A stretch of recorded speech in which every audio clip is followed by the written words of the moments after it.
To what extent we can implement the final plan depends on how successfully the Akasha can be modified and configured.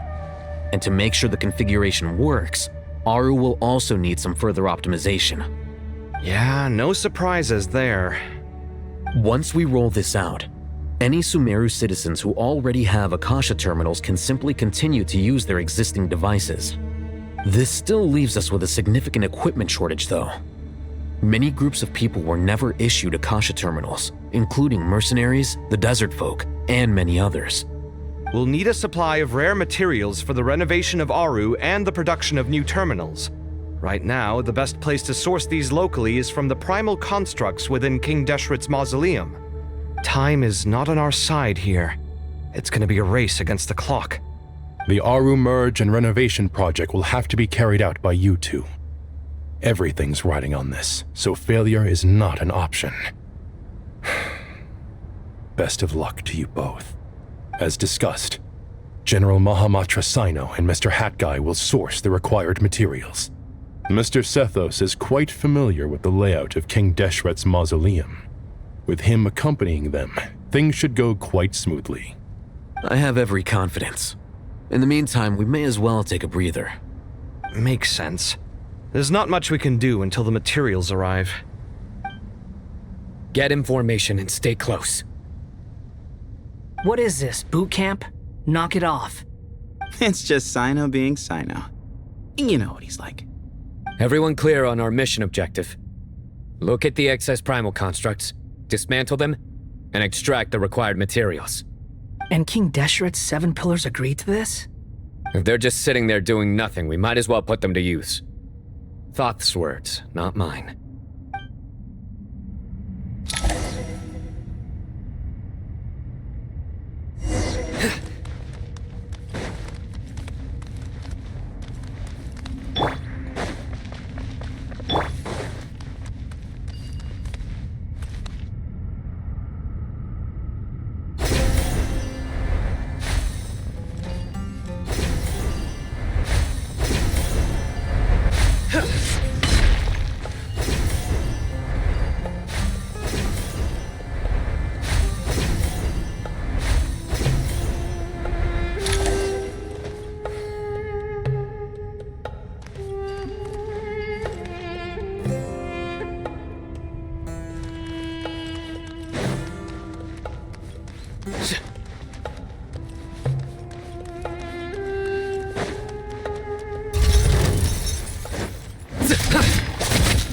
Surrender! Through me, justice is served! Pointless. Their penance is due! Guilty! Give some space.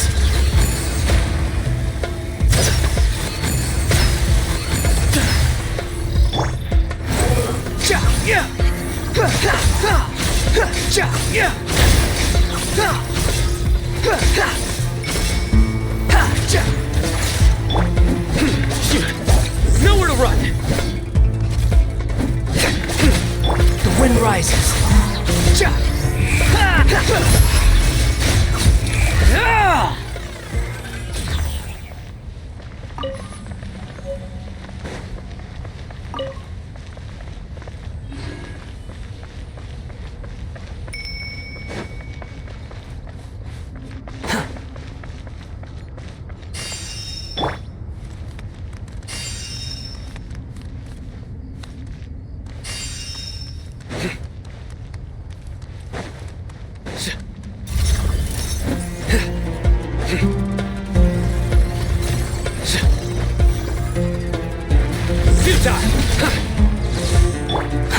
Behold!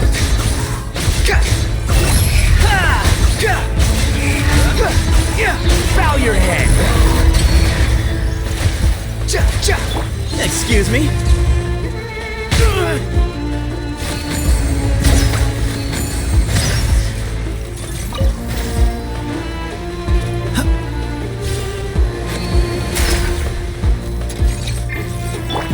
Squall and fury!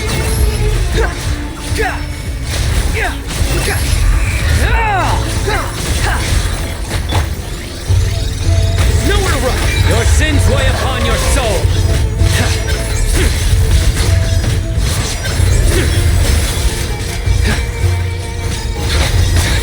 These devices should still be usable even though they're broken down.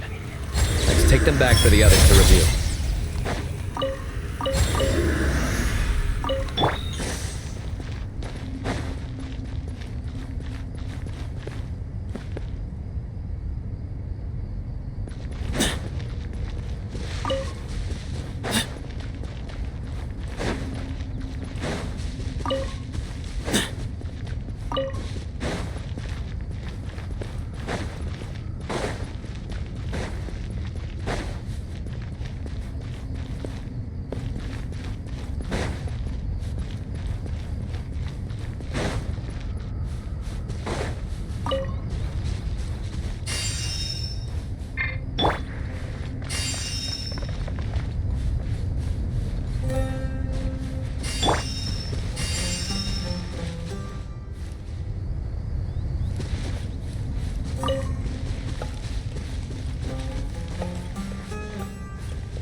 Cry louder! The wind rises. How amusing.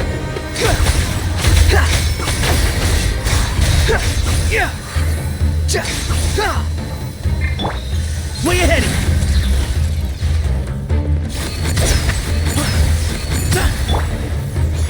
Nowhere to run!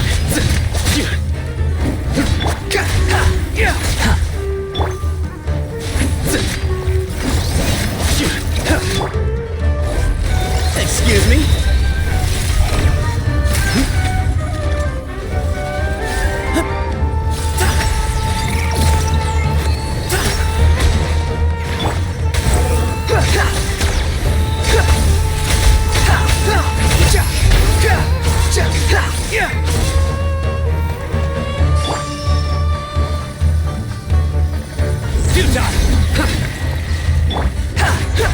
Unsightly insects! Squall and fury!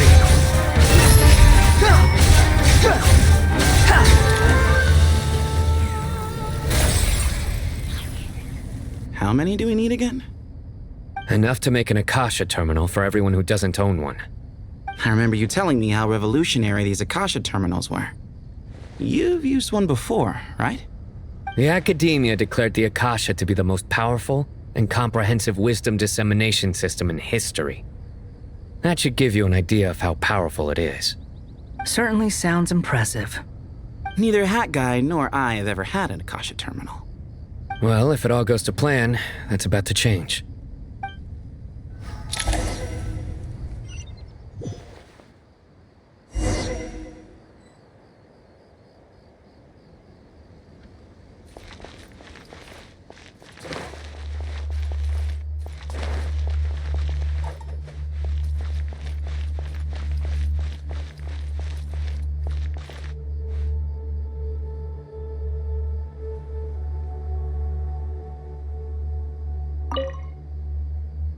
Oh, goody! Thank you so much for handling the delivery. What a long way it was. You've really outdone yourselves. I'm well aware what a bumpy, dangerous journey it must have been. Now, I would have loved to oversee the process myself, but of course, those of us who know the plan can't leave the mausoleum. Oh, trust me, I'm patting myself on the back for my assembly work here. Simply flawless work. But will you really be needing all of this? According to our plan, yes, this is the quantity required. I have no complaints about the quality either. Only the price. So expensive. I heard you covered a lot of the funding out of your own pocket. Oh, that's an exaggeration. The Academia provided most of the funds. I just offered a small token of my goodwill. Of course, the real tragedy is how little profit I'm making on this. You know, it's a serious crisis when you can't even make money out of it. It's really quite a beautiful design. And I'm intrigued by how such a diminutive device is able to output the power of the Light Realm. Did you attend the lecture on Light Realm energy, Madame Farzan? I don't believe I saw you there. Of course I attended. I was just a little late, so I had to listen to the whole thing from outside the back door. Ahem. Anyway, I have a perfectly good understanding of Light Realm, elemental and abyssal energy, as well as the relationship between the three. Good to know. Master told me in private that the conversion process between Light Realm energy and elemental energy involves highly classified knowledge that shouldn't be disseminated too widely. But even so, the scholars still shared said information. Well, you can't enforce a rule that everyone breaks. Is that the idea? At first, the Dendro Archon was reluctant to explain it in great depth for safety reasons. Later, she came to terms with it and simply informed my master that we would all have to face the question of survival together. To protect someone from such dangers means keeping them in the dark, but for someone to know and embody the wisdom within, they must understand its very essence. It's an information hazard. We're exposed to danger just by knowing the facts, and just like bait, it lures us in by offering us the solution to our problems. But if you're not careful, you'll end up pursuing it down a dark path. A tricky problem. But today, this big problem has been broken down into many smaller, more trivial ones. What do you mean? Ah, I get it. For instance, you and I share secret knowledge, while she and I take on the risks of life, death, and fate. Something like that? Hey, what? That is not what I call a trivial problem. Well, as they often say in Vahumana, an event that is monumental to the individual is negligible in the grand scheme of history. Generally, the fate of the individual is an insignificant affair. Being from Amorta, where the subject of our research tends to be a lot more personal, I have to disagree. It's hard to dismiss the individual as insignificant. In other words, the big problem of survival has been broken down into many small, interconnected factors, and each one of us represents one of those factors. When the same secret is shared with a group of people, the same fate binds them together. Most people would find this unimaginable, but to us scholars, this is the path that has always beckoned to us. Sharing knowledge is a good way to fight against fate. I will always believe in that. All right, I think that's everything. Thanks a lot. But don't go anywhere just yet. I'll still be needing you to calibrate the equipment.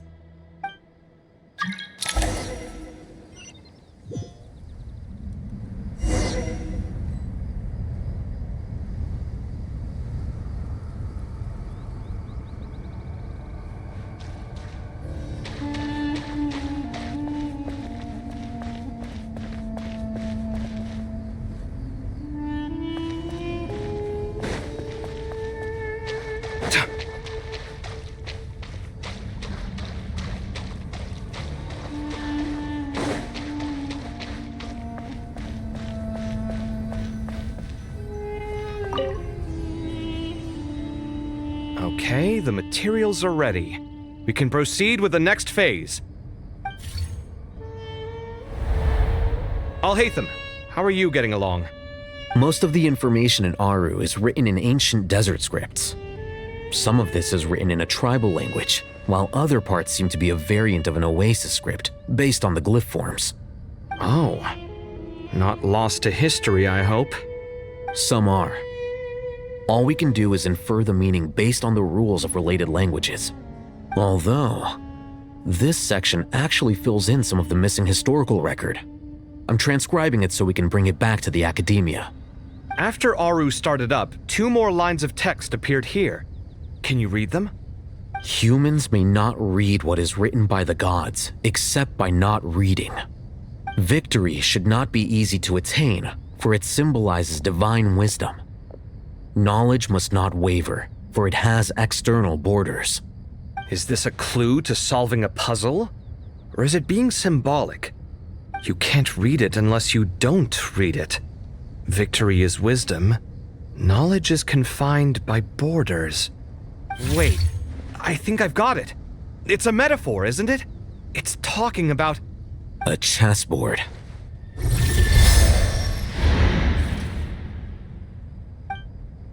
You were right. The youth of today are skilled at solving riddles. Have the secrets buried in the desert not been unearthed over the years all the same? Since Aru is a place reachable through wisdom, this day was bound to come sooner or later. Oh, I've always been against overly cryptic sentences. Don't you get tired of reading and writing all that? Ah, it's you three. Just in time. We've been delving deep into Aru, and now this board has appeared. I've heard this was how you'd while away your free hours. You must be quite the experts by now in that case.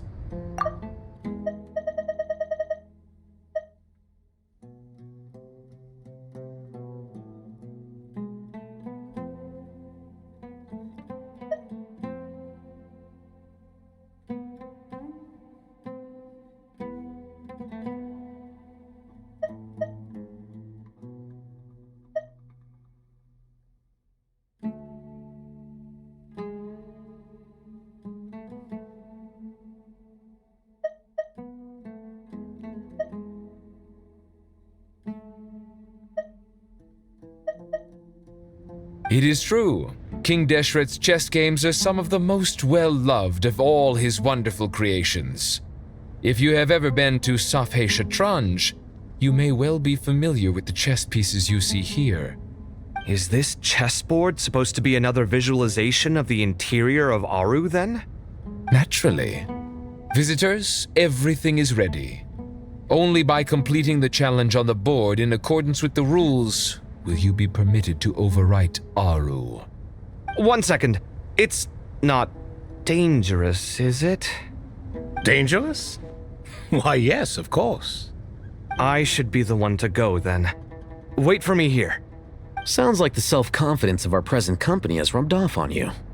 Don't be ridiculous. I'm your upperclassman, and that means I have to look out for you. I appreciate the sentiment, but a game of chess typically requires 2 players. Besides, I'm sure they won't let things get out of hand. Keeping things relatively safe is in your best interest too, isn't it? Fair enough. I mean, you guys are controlling the difficulty, so please don't go too hard on us, all right? Ah, but Bennu said he wanted to put some respect into these whippersnappers. All right, all right. Thank you. Obviously, we'll still try to be careful. This doesn't seem like ordinary chess. Is the goal to defeat the opponent? No, you must enter the board and pass the trials we have placed there. Ready? Let's do it.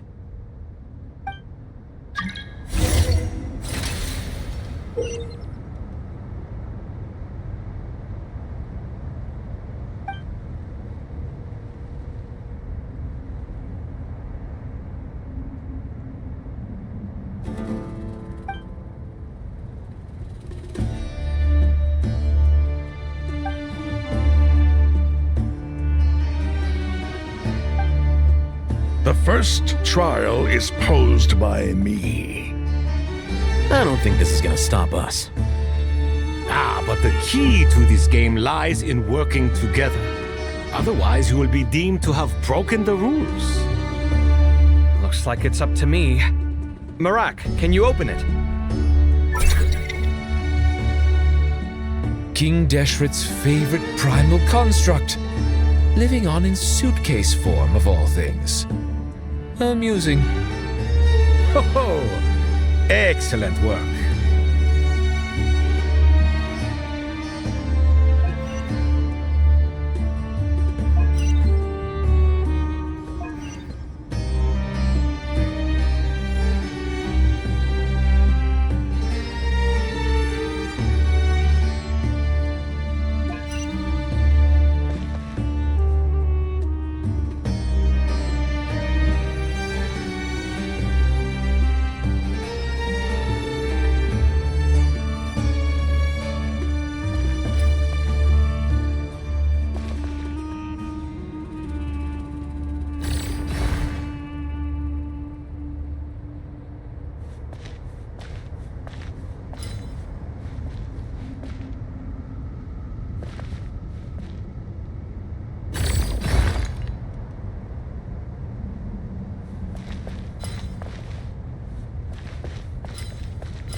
Strange time to catch up on sleep.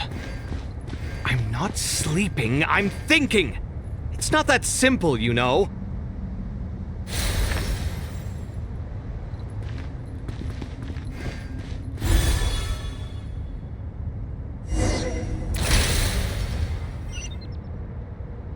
Now is the time for my trial. Now, don't be nervous. I'll make it nice and easy for you. Really? Thanks in advance. We appreciate it.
Now is the time for my trial.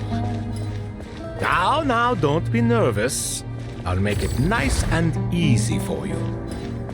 Really? Thanks in advance. We appreciate it.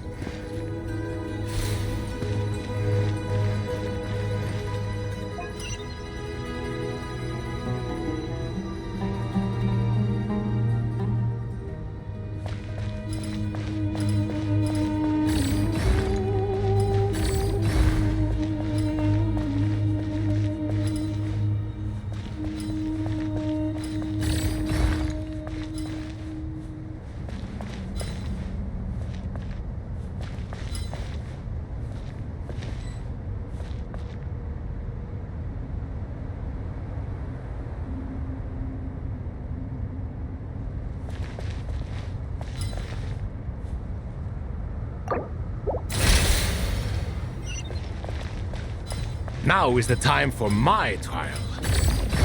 Now, don't be nervous. I'll make it nice and easy for you. Really? Thanks in advance. We appreciate it.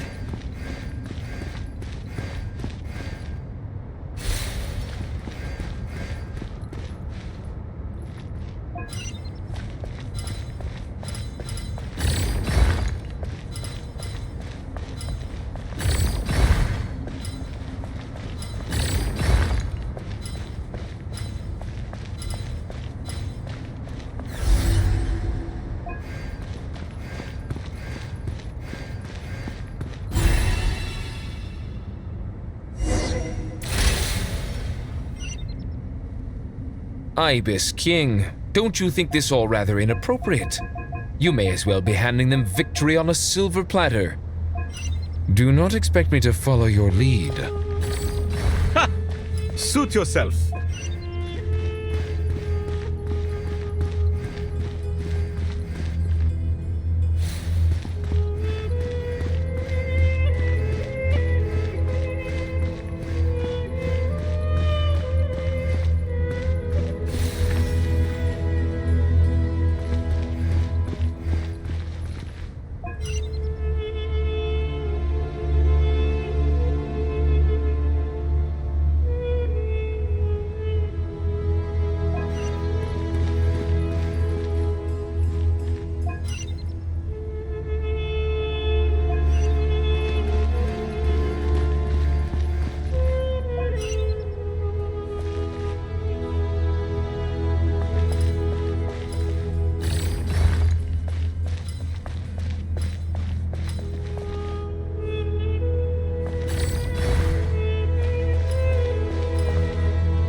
Ibis King, don't you think this all rather inappropriate?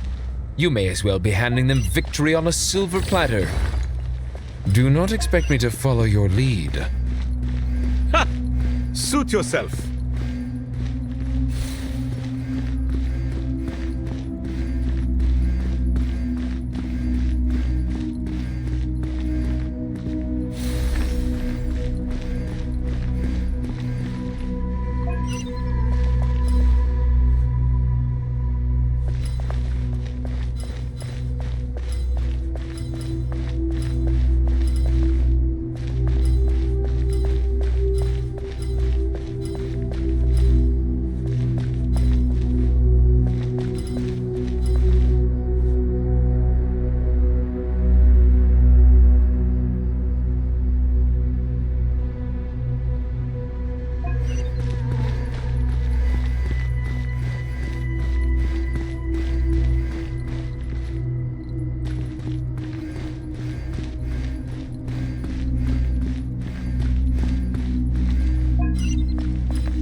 Strange time to catch up on sleep. I'm not sleeping, I'm thinking! It's not that simple, you know.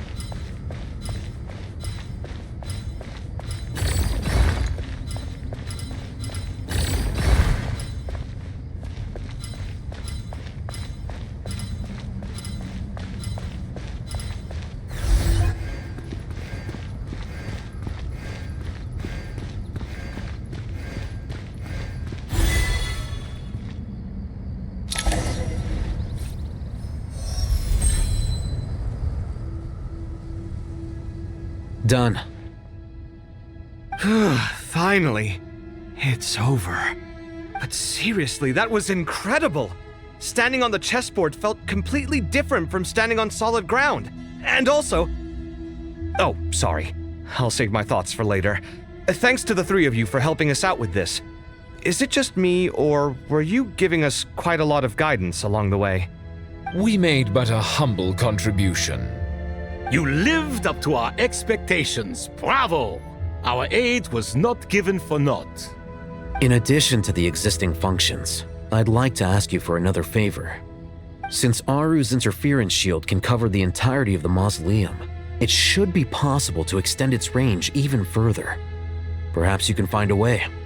So, building upon the existing functions to... Ah! I'm with you! Imagine for a moment. What would the ideal outcome look like if this function were compatible with the devices? I agree. This is the best solution possible. Please, everyone, we beg you to help us. Me, oh my! Well, since you ask so very nicely, I suppose... Goti? Croco? What do you say? Naturally.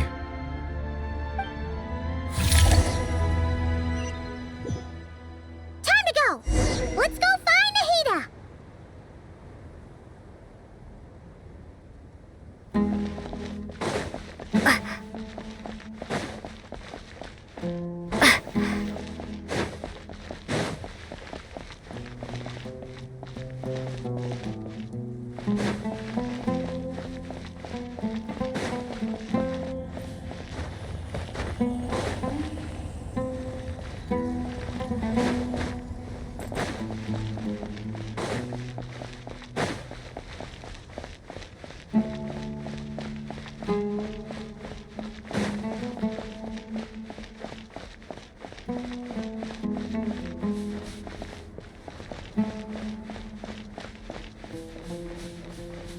There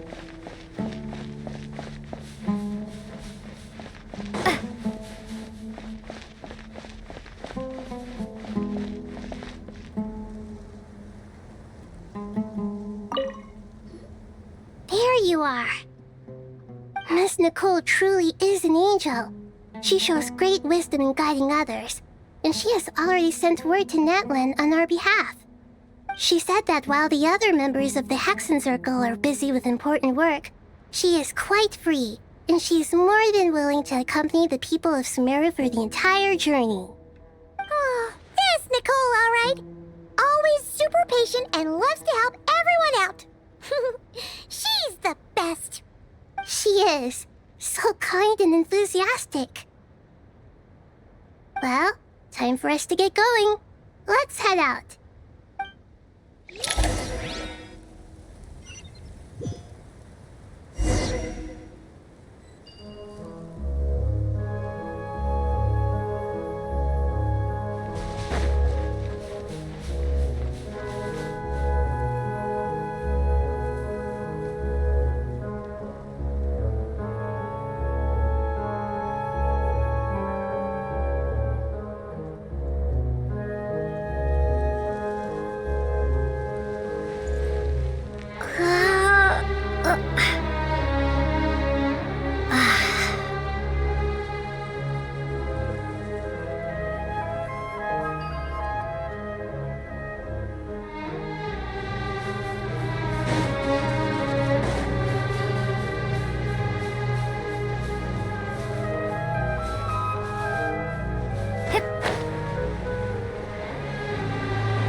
This should be one of the closest places to Natlan in all of Sumeru.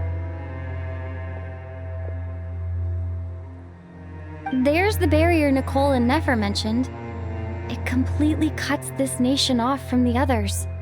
But why? Why separate you from the rest of the world now specifically? And if I'm not mistaken, Irminsul was polluted once before, wasn't it?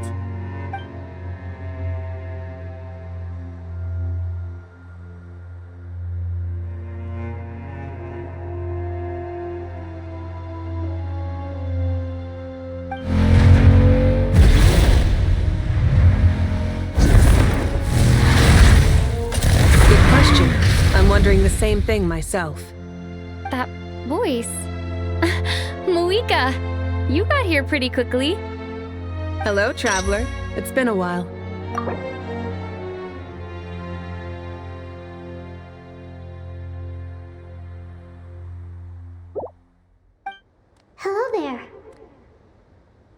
Hello, Dendro Archon. Malika, I apologize for asking you to meet at the border on such short notice. I also apologize for not being able to greet you in person. The form in which you see me now is one carried by the Traveler. The real me is inside the mausoleum of King Deshret, and I am reaching out to you with my mind from here. Irminsul has been infiltrated by the Doctor. We must be on our guard, as he can spy on information in the world from within the tree.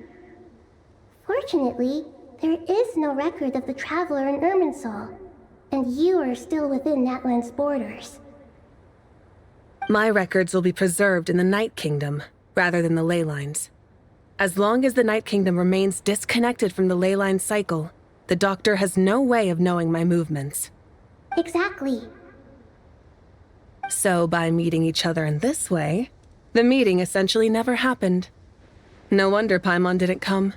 You were concerned that her activity would be recorded by Irminsul. The Natlanese have heard about the situation in Sumeru. With the borders sealed off, merchants have been forced to stop their shipments. It's pretty serious, and you're the ones bearing the brunt of it.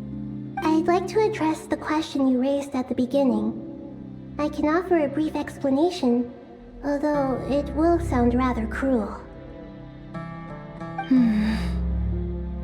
I don't reach this conclusion gladly, but Irminsul predates the Heavenly Principles. It existed long ago, when the dragons of Natlan were at the height of their power. So even when the people of Sumeru became ill because of pollution, it was not a critical issue from the perspective of Irminsul itself. As long as it continues to function normally, the barrier will not be activated. But this time, the Doctor's invasion has directly affected the tree.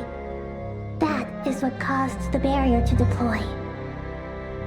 The Heavenly Principles established a rule that when Irminsul is plunged into grave danger, a portion of power will be reserved to isolate Sumeru. That way, even if Sumeru is destroyed, the outside world at least has some time to catch its breath. We'd certainly need it. The Heavenly Principles created almost everything that exists in Teyvat today. To them, preserving the existence of the world and its inhabitants takes priority over protecting Sumeru. Meaning, protecting Sumeru now falls to you. Yes. My own power may be limited, especially compared to yours. But that doesn't mean that we're just gonna sit around and wait for the end. If necessary, I will utilize any and every means at my disposal. Nicole of the Hexen Circle didn't say exactly what this meeting was about. But after hearing everything you've said so far, I think I can guess where this is going. That's right. Nahida and I discussed it at length. We both know how presumptuous this is, but... You need the pyronosis, don't you? Yes, you guessed correctly. Originally, I only intended to borrow it, but the situation is far graver than I foresaw. So instead, what I ask of you is to please give the pyronosis to Sumeru. Why do you sound so nervous? There's no need to be shy. Surely a gnosis is pretty important to a god. I guess, but it's not as if losing it would suddenly render us powerless. But I'm sure you don't need me to tell you that. With all the nations you've traveled to, and all the gods you've met, you must have realized that by now. As far as I'm concerned, a gnosis is basically an elemental energy enhancer. But I don't usually use it. You know me. I like to think I'm pretty strong without it. Yeah. Not about to dispute that. So you see, you don't need to sweat it. Here, take the pyronosis. Just like that? Uh-huh, just like that. To tell the truth, I've always toyed with the idea of giving it to someone who needs it more than I do. I know you accompanied Nahida here to try and increase the chance of success. It's a good thing you did, because your involvement is one of the main reasons you've managed to persuade me. Are you sure about this? Handing over your Gnosis just because of me? I won't try to quantify it, but trust me, handing over the Gnosis to Tumaini is far from the craziest idea I could think of. Besides, even if you hadn't come here personally, I think I still would have agreed to Nahida's request. Irminsul doesn't just affect Sumeru. It impacts all of Teyvat. I know all too well how difficult it can be to protect the things you care about. So logically, morally, or however you want to cut it, helping you is the right thing to do. You don't need to tell me the specifics of your plan. Where the Gnosis is involved, the tighter the secrecy, the higher your chances of success. Malika, my heartfelt thanks go to you and the people of Natlan. Don't mention it. But now for the hard part. How do I actually give it to you? The Irminsul barrier is right in the way. I have an idea.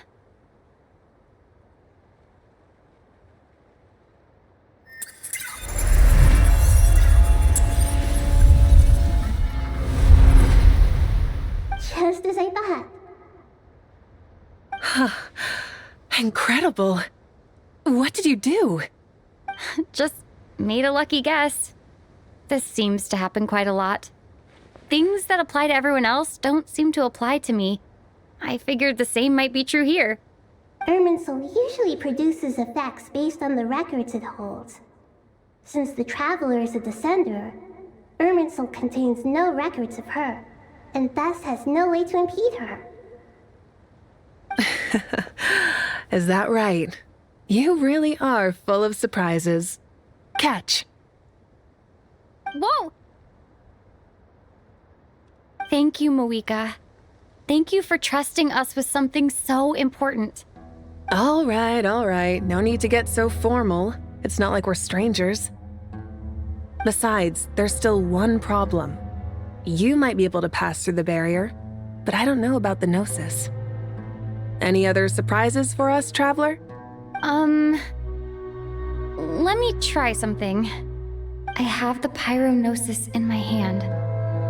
It feels strangely ordinary, not particularly heavy. And yet, this tiny thing symbolizes the mighty authority of a god. I need to think hard about my memories of Pyro. My memories of journeying through Natlan. All those important experiences I've had. The Gnosis disappeared. Traveler, are you alright? I'm fine. The Pyrognosis disappeared into my body, just like phlogiston. Maybe it resonates with you because you've mastered the power of phlogiston. You might not be recorded in the ley lines, but you're still our Tumaini. Whew.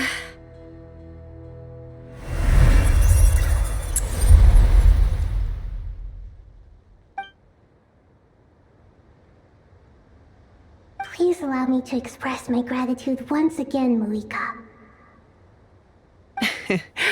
Pleasure. Well, I've given you all the help I can. The rest is up to you. Good luck. We won't let you down. Yeah, we aren't about to lose.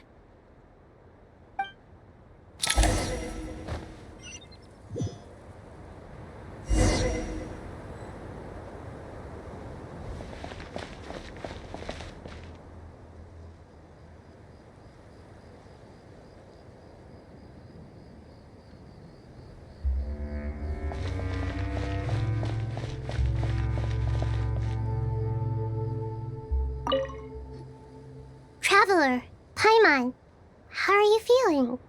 Paimon's a teensy bit nervous, but only a teeny tiny bit. Seems like she's gotten way braver over the last few years, huh? Of course. After all the adventures you've had with the Traveler, I'm sure you've gained a lot of experience and grown as a person. I'm doing all right. What about you, Nahida? How are you holding up?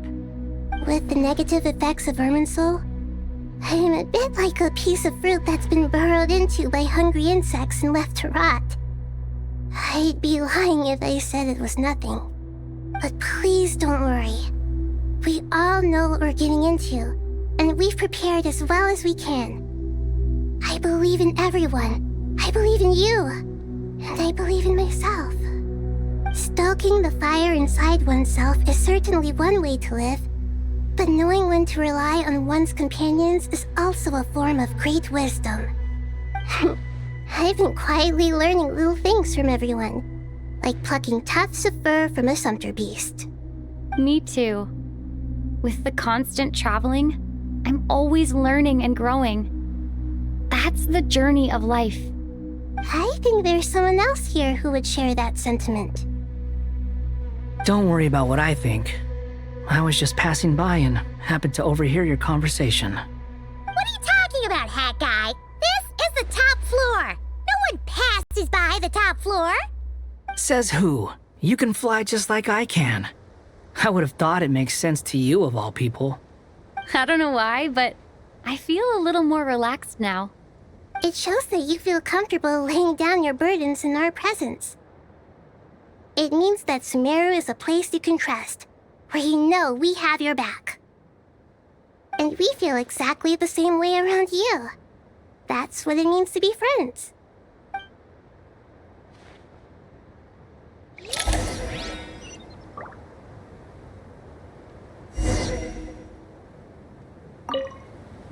Feel free to mingle if you'd like some time to catch up with people.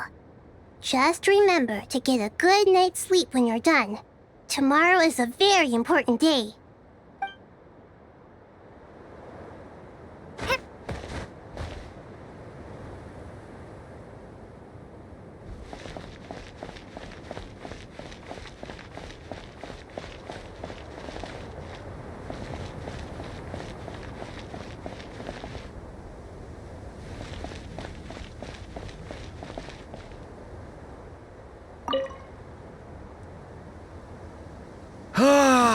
It's finally done.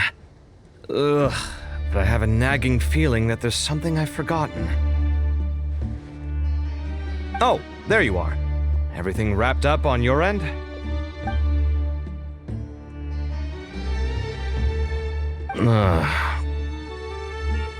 Okay, fair enough. That was a pointless question. We were working in tandem, after all. You must really be exhausted. Well, it's been a busy day for both of us. When work ends, you clock out. No looking back. Yeah, we're definitely due a break.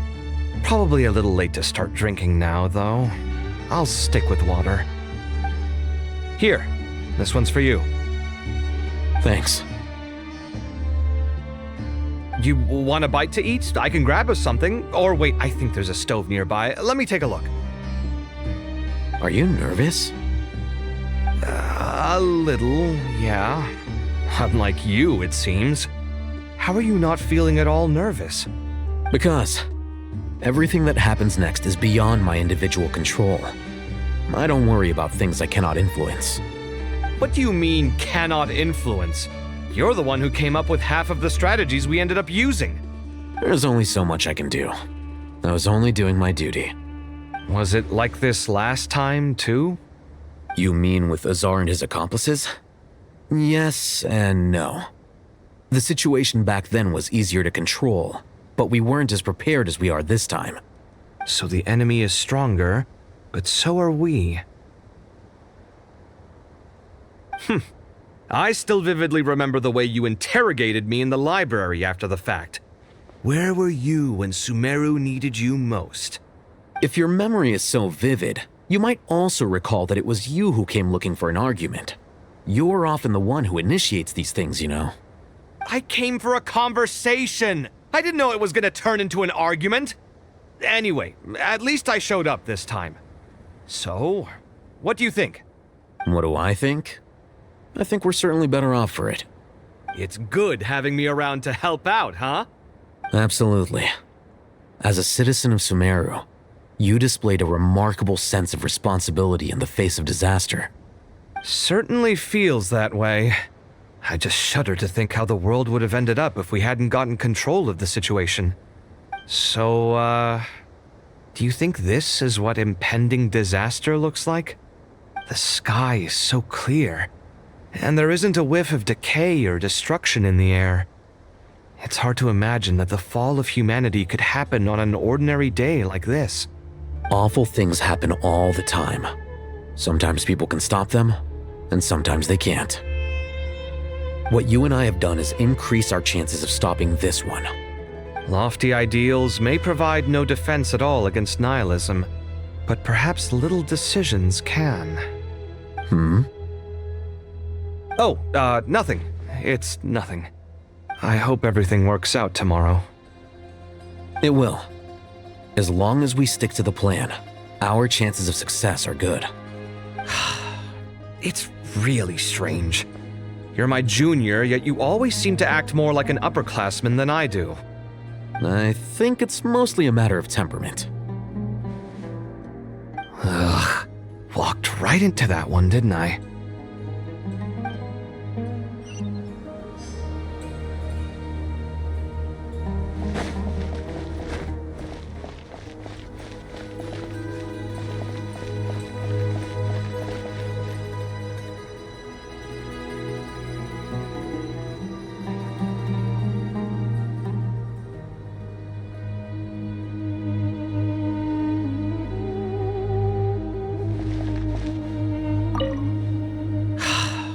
It's really strange.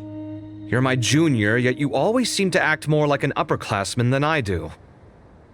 I think it's mostly a matter of temperament.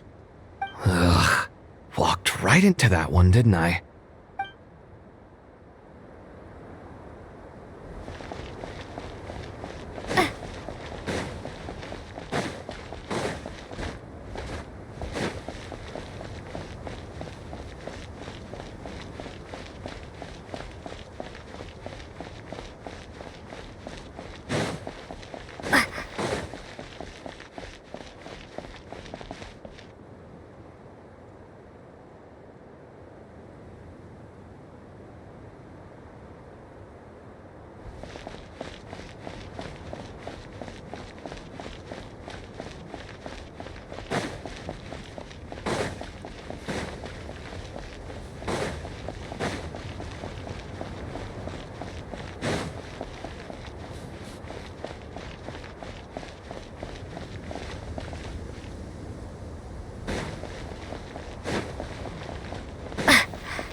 We'll make our move after sunrise tomorrow. Good. Is everything ready? As much as possible. That'll be enough. Don't let the pressure get to you. We'll take things one step at a time. That's how we've always done it. Master Tainari! Mr. Sino! So this is where you were. I brought some juice and some water. Would you like some? I know how easily you get dehydrated in the desert, so you should definitely have some water. In which case, I'll have the juice. I gotta ask, though. Who's on juice-making duty at a time like this? Madame Farazan said she was feeling a little nervous, so I told her about the automatic juicer my friend invented. She took it right off me and started making carton after carton of juice. A juicer? Did Sucrose send that to you? Yeah. I hadn't had the chance to try it out before this incident occurred, but I couldn't bear to leave it behind in Gandharvaville. The juice is very sweet. I think so too. Kale, how are you feeling? Physically, I'm okay, but it just still feels strange to me. Why would a great power like this come to someone like me? I know the feeling well. That same question ran through my mind every day as a kid. At least now, you have someone who can relate to you. All the more reason that you should apply for Spontamod. Tainari fiercely opposes the idea, though. Those two things are completely unrelated. What are we all chatting about, Would anyone like any juice? Oh, you have some already. I had some earlier, ma'am. Maybe give the extra to someone else? Very well, very well. I shall be off then. There's this enormous power, and then there's little old you. You feel like there's no connection between the two. And that sense of dissonance is difficult to get used to. Yeah. But after all this time, I can't believe this stuff still gets to me sometimes. Makes me feel a little childish. Kale, just because we normally keep the conversation light doesn't mean we can't discuss deeper issues. I don't think it's childish at all. You were the victim of a terrible crime. It's normal to struggle with the fallout from it. You have absolutely nothing to be ashamed of. My professor once told me that no incident can be considered truly resolved until the victim says it's over. Your rage and your pain are completely justified. Thanks. Miss Nicole said that the same god remains which were once used to inflict so much pain upon me have now become a weapon with which I can protect everyone. It's like my own personal kind of evolution. Every innocent person who's been hurt needs time to realize that it wasn't their fault. I was the same. But it's all about to be over. Tomorrow, it ends for good. I don't know if you've noticed, but you rarely stumble over your words anymore, and your outlook has become much more positive. It's a big change from how you used to be. And since this isn't over, you can settle the matter on your own terms. It's time you seized back control. I believe in you. Yeah. Sumero is my home. And it's so important to me. I have to protect it. No. I will protect it. And once you're done, how about you come back and apply for Spontamod? Stop it with the sales pitch, would you? Hey, excuse me. There are still 3 unclaimed cups of juice here. Why don't you take one each? Ugh, my arms are getting sore from carrying them around everywhere. Madame Farazan, why are you... Here, let me take them off your hands. Thank you, Madame Farazan. Drink up and enjoy my handiwork. I think I'm going to make something else now instead. Please, try to relax, Madame Farazan. Your nerves are starting to get the better of you. I know.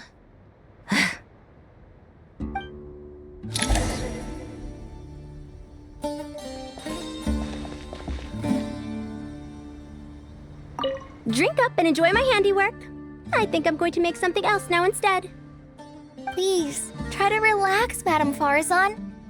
Your nerves are starting to get the better of you. I know, I know.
Something on your mind, Miss Nefer? Nothing in particular. It's just... right now, the future feels strange and unfamiliar. But the future has not yet arrived. How can you say how it feels? Some people know that there's an impending disaster. Others remain blissfully unaware. Each group is imagining an entirely different future while walking towards the same one. But when they get there, they'll still find they feel differently about it. People are shaped by their circumstances. Different circumstances create people with different perspectives. I've always found the perspective of the Vahumana Darshan to be a particularly incisive one. Even at the height of the crisis in Nodcry, people held diverging opinions. But things are different this time. Indeed. Regardless of faith, gender, wealth, skin color, or eye color, everyone in Sumeru knows what will happen tomorrow. The world has never been an especially fair place. Yet now, against all odds, a moment of unprecedented unity and equality is about to take place.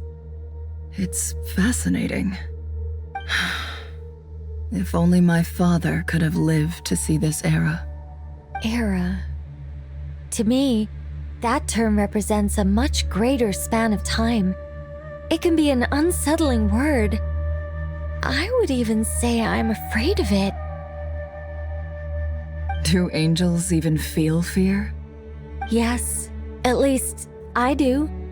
I fear the gap that grows wider with each passing day, and the never-ending flow of time.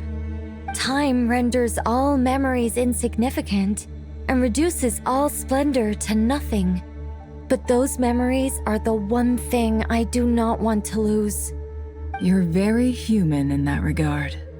If angels draw too close to humanity, our wings burn away in the bright flame of awareness, and we fall to the earth. After spending so long among humans, I have lost much of my former glory. Maybe that's a good thing. You're more human than some humans are. I've been talking to Kale a lot in recent days. We seem to be in completely opposite situations. I suppose that makes us good case studies for comparison. Case studies for who?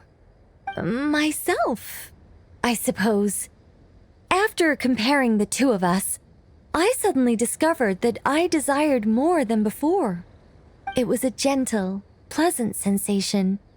Just as most people pursue glory and miracles, I too am pursuing miracles of my own.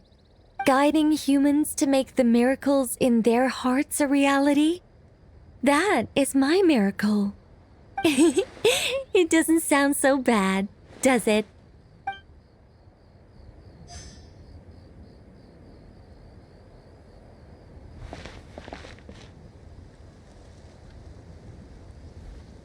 It was a gentle, pleasant sensation.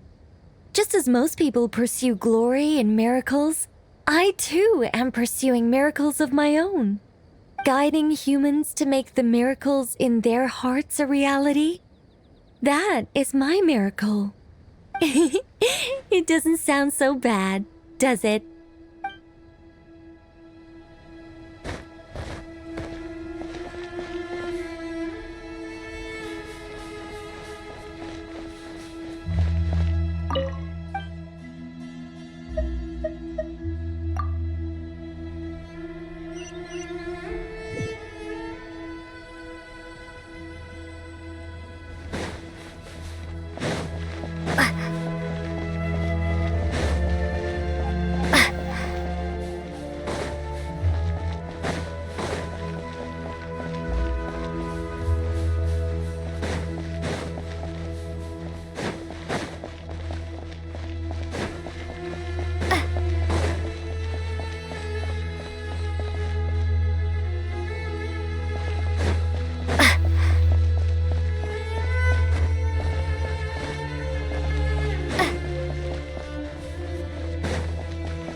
Look at the time. I should head back.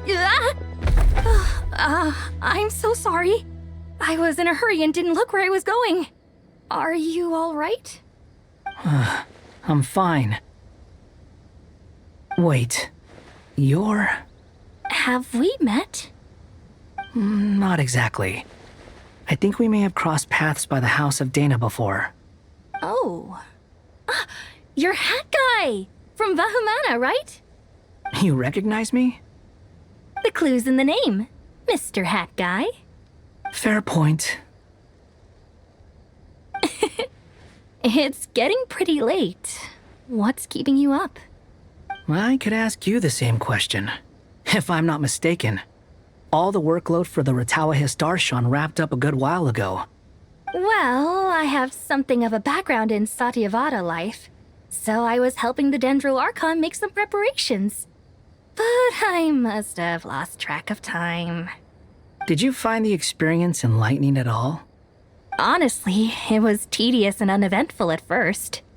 But eventually, I think I did sense some profound truths.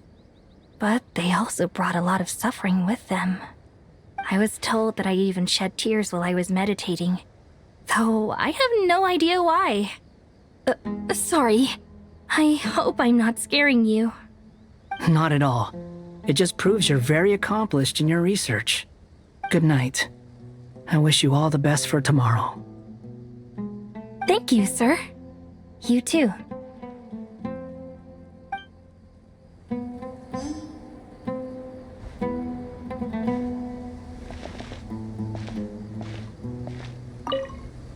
Good night. I wish you all the best for tomorrow. Thank you, sir. You too.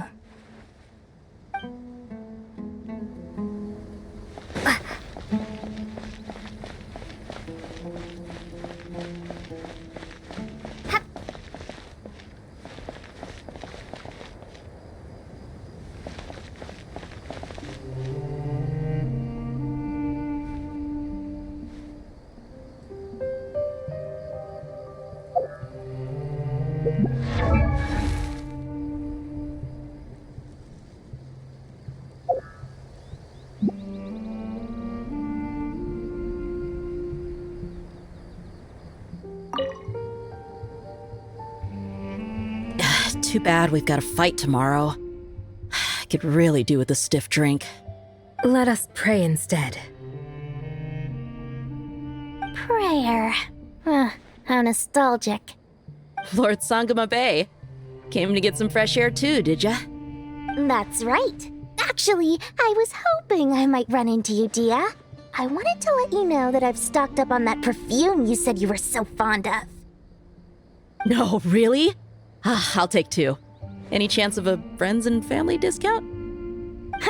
I knew you'd ask that. And I'm afraid to say that. Surprise! It's free of charge. That's very generous of you, Lord Sangama Bay. Does this mean you've made a fortune in Notcry? Nope. Turns out it's not that easy to turn a profit there. I even ran some assorted losses. But anyway, that has nothing to do with why I wanted to give you and Dia a small gift. Remember that merchant caravan you two rescued in the desert last month? That was transporting my goods! No way! I had no idea that was your shipment. Explains the, eclectic mix of goods, though. Lord Sangama Bay's investment in the desert and generous stockpiling of goods has helped many people over the years. The shelters you funded especially have made life a little easier for the children and the elderly. Wait, how did you know about that? Oh, I see. Nefer told you, didn't she? That pesky lady. Aren't intel brokers at least supposed to charge for divulging people's secrets? She and Candace go way back. It's normal for close friends to share things you wouldn't tell to everyone else. Sure, but why did they have to be things about me? That's how Nefer shows that she cares. She wishes for all of us to know what a generous person you truly are. It must be hard trying to make a living far away from home. Just because we can tell what kind of person you are doesn't mean everyone else can. Well, maybe her intentions were partly good, but I don't think that's the full story. I'm sure she enjoyed knowing how much it would annoy me. I'm telling you, Nefer's got a mean streak. Definitely with you on that. Does praying help you stay calm? Defending one's home is a just cause. My heart is filled with a mix of anger and hope. Anger. You know, being able to get angry is a good thing. It shows that you're in touch with the real world, and that you have the passion to pursue something you believe in. Oh, my lady? What are you doing out here? Just taking a walk to clear my head. And look where I ended up. Were you praying just now? Yes, Miss Dunyarzad. Would you like to join us?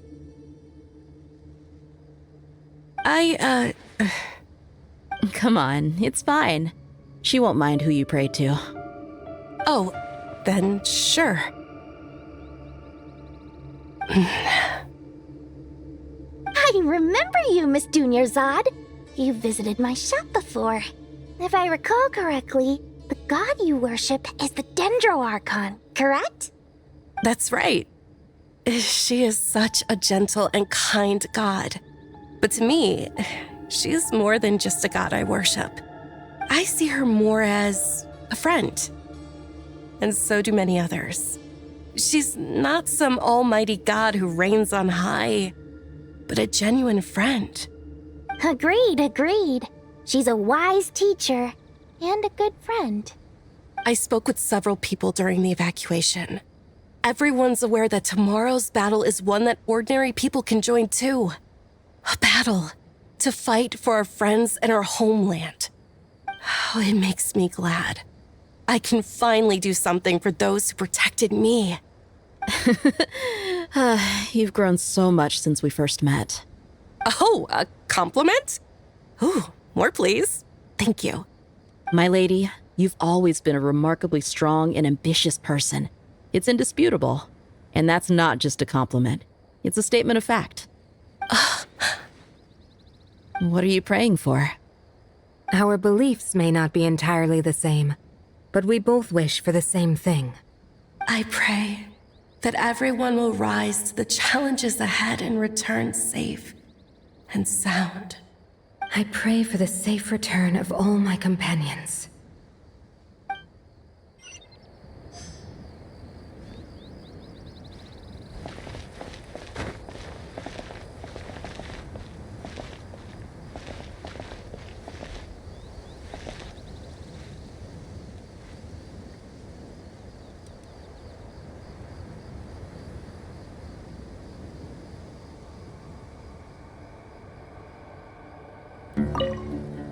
What are you praying for?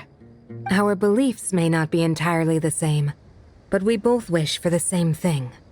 I pray that everyone will rise to the challenges ahead and return safe and sound. I pray for the safe return of all my companions.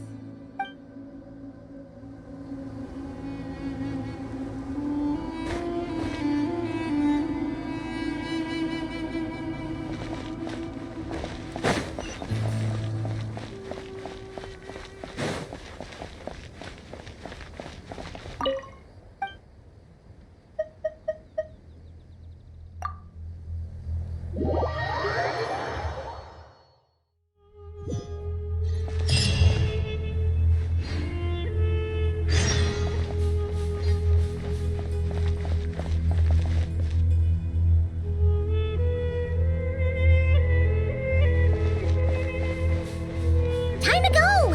Let's meet the others at the mausoleum of King Deshret.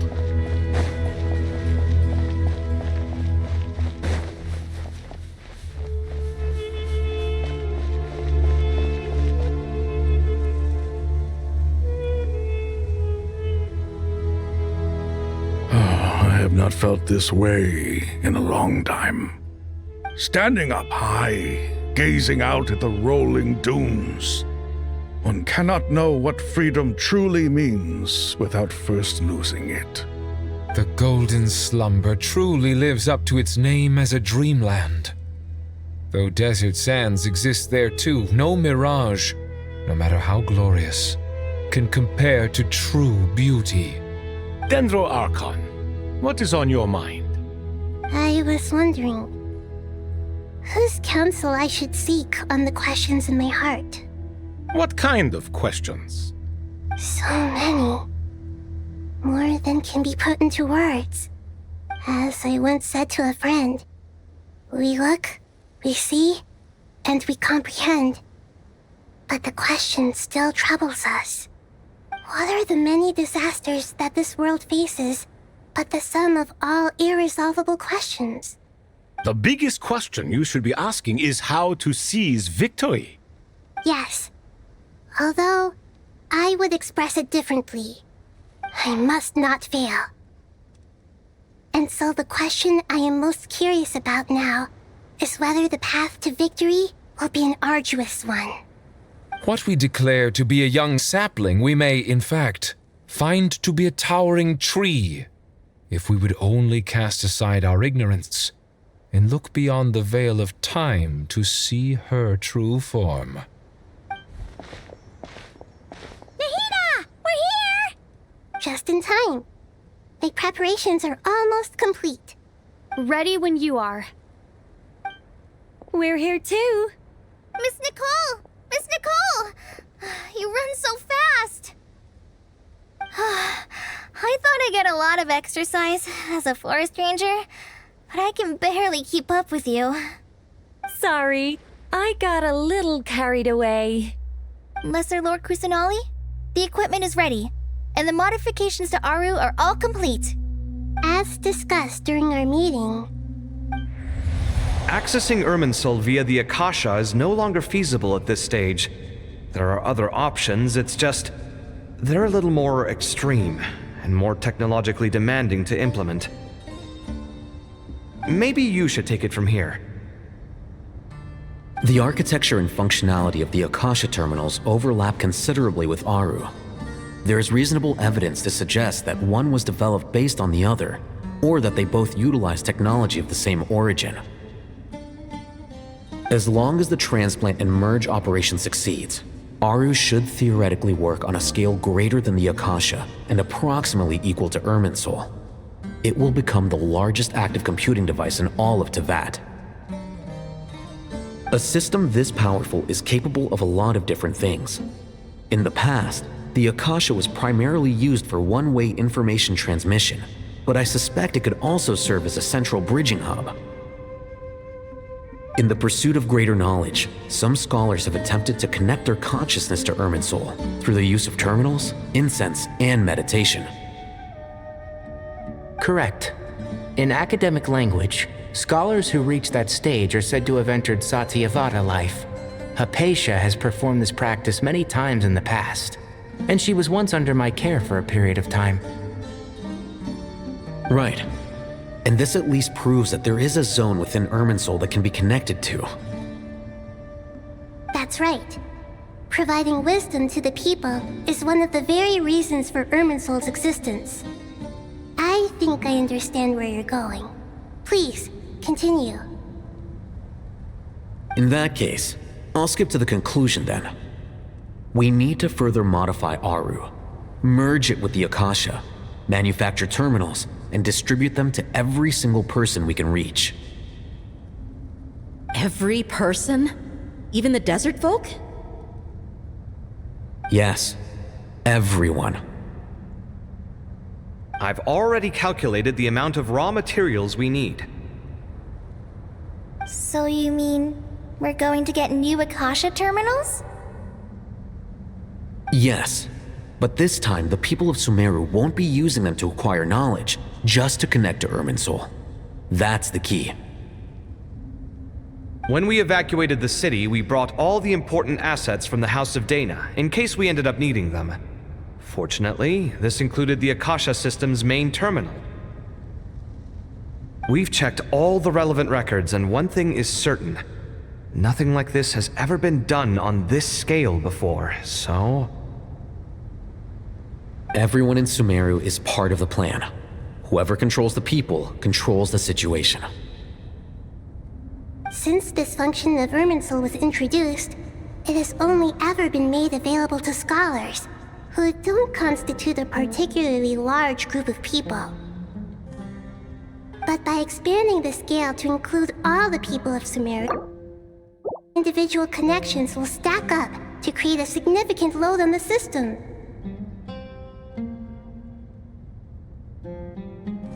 Under normal circumstances, Irminsul would be able to cope with the additional load. But with it already being under strain from other activities, its remaining capacity is limited. Thus, it might be possible to shut it down completely by overloading it.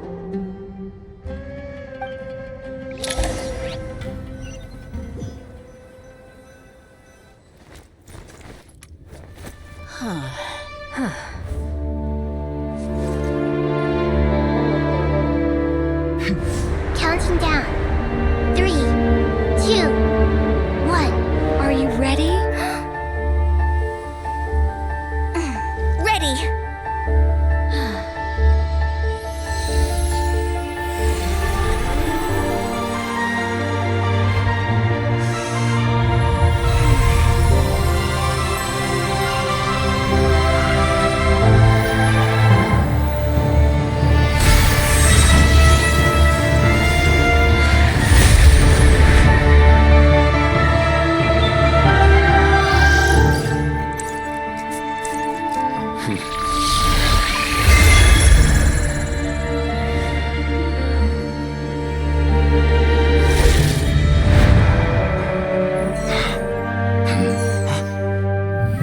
In the past, when people sought knowledge, they turned to the Tree of Wisdom.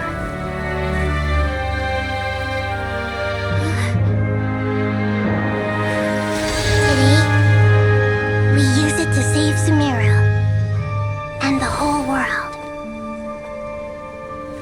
These boughs that nurtured learning must not become tools for destroying the world.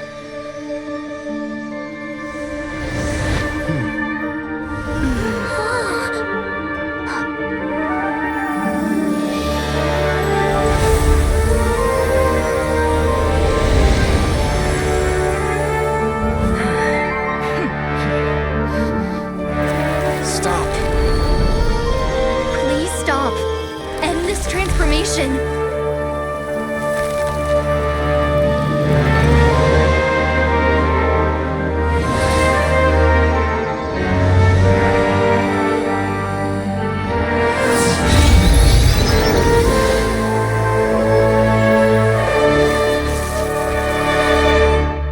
You would shut down Irminsul just to stop me? You fools. I have all the time in the world.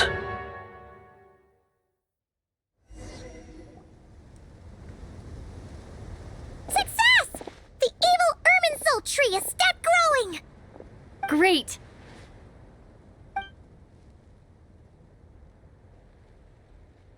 What a display of true courage! The courage to think and the courage to act! I never thought I would witness the shutdown of Irminsul with my own eyes. Perhaps this is human wisdom in action? Indeed, only humans could do such a thing. Gods are few and far between. What was once created for spreading knowledge is now used for another purpose. A rather ingenious plan. I am grateful to you three for your help. Only thanks to you were we able to extend Aru's interference capabilities to cover all terminals. Now, nobody who wears a terminal will have their activity accurately tracked by Irminsul. No matter how many eyes Dottore possesses, he will not be able to see us clearly.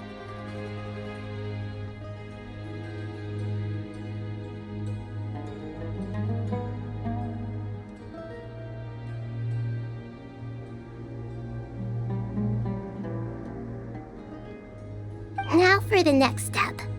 I will need the help of your supreme powers once again. How might we be of service, Lord of Dendro? I need to reach the Eternal Oasis immediately. Right now? In that case, Ibis King, would you agree that this is a fine opportunity to dust off our old tricks? Never. I assume you have that chess set with you? You mean the one you gave to me as a gift? Asking for it back, are you?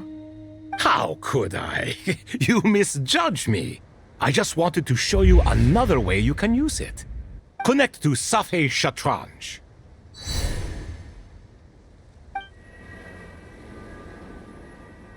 Safei Shatranj? You mean that place in the desert? Thoth's chess set gains its power from the chessboard laid out in the desert by King Deshret and ourselves.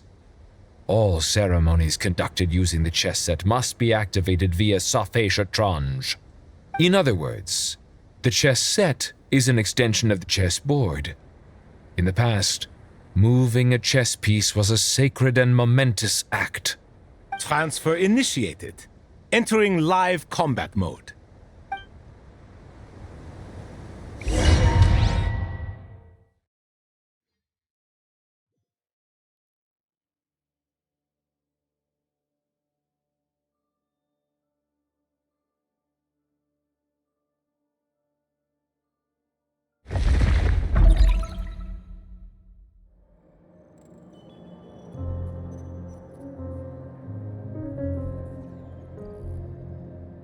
We haven't heard a single word from our spy in the desert. I'm afraid he might have been captured. Never mind. But we spent years turning him. And a lot of Mora. Nothing comes for free in this world, but the loss is not without its purpose. For a small price, we have wasted a precious amount of the limited time they have. Quite a bargain, if you ask me.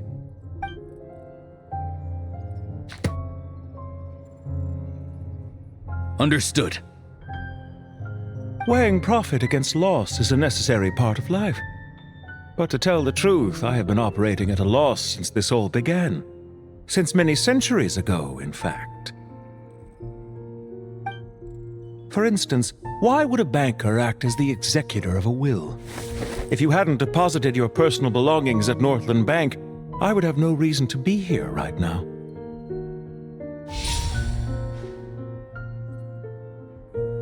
Dottore, I've placed your final data backup into the ley lines as per our contract.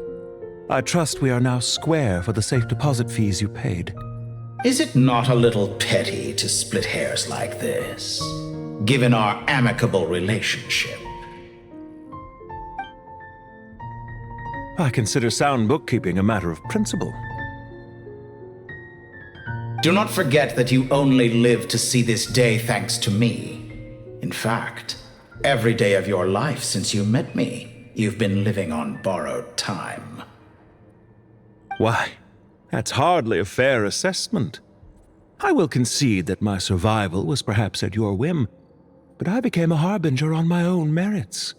Managing money is not like other professions. Mine is not a role I could have acquired based on your recommendation alone, and certainly not one I could have lasted so long in without genuine ability. The information stored in the ley lines is quite comprehensive. Rest assured, I have not forgotten how strong your pride is.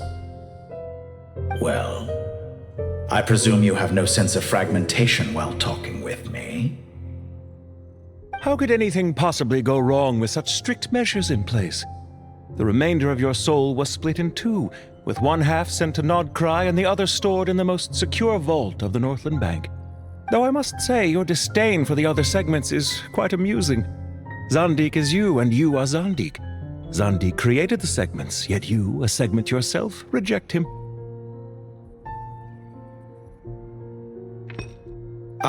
That is, Zandik, created segments of various ages in his later years. To achieve this, he had to freeze time and part with a portion of his soul. But as constructive as it sounds, it erases my uniqueness.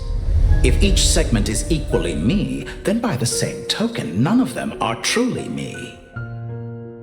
A soul living forever in the past inevitably holds different views than he did in his later years.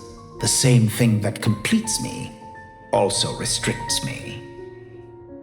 You too might ask yourself which stage of your life you want to be preserved at. The day your business failed? Or the day you were framed by a gang and sold off to a medical lab as a test subject?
We needn't dredge up the past.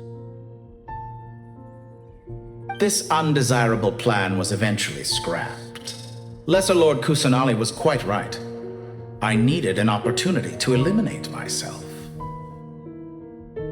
And after that, I concluded that there was no more effective plan than directly splitting the soul.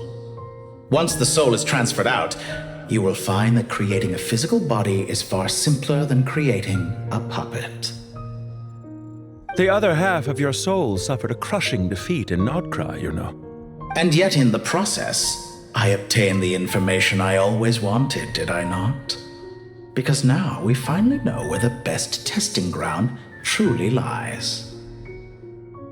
I once thought your ultimate goal was to ascend to godhood. But as it turns out, that was merely one of your experiments.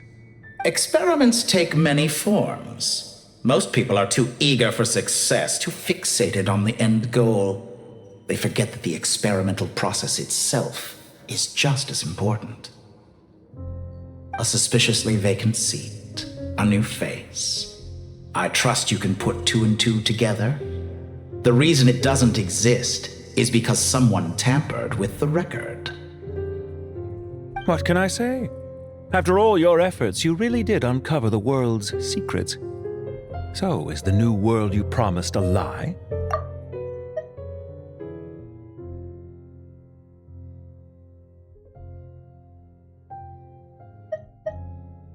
A suspiciously vacant seat, a new face. I trust you can put two and two together.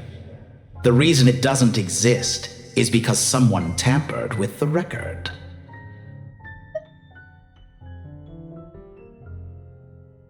No, it never was. I am glad to be able to control Irmin's soul from within. Now I shall attempt to create a new world inside the existing one.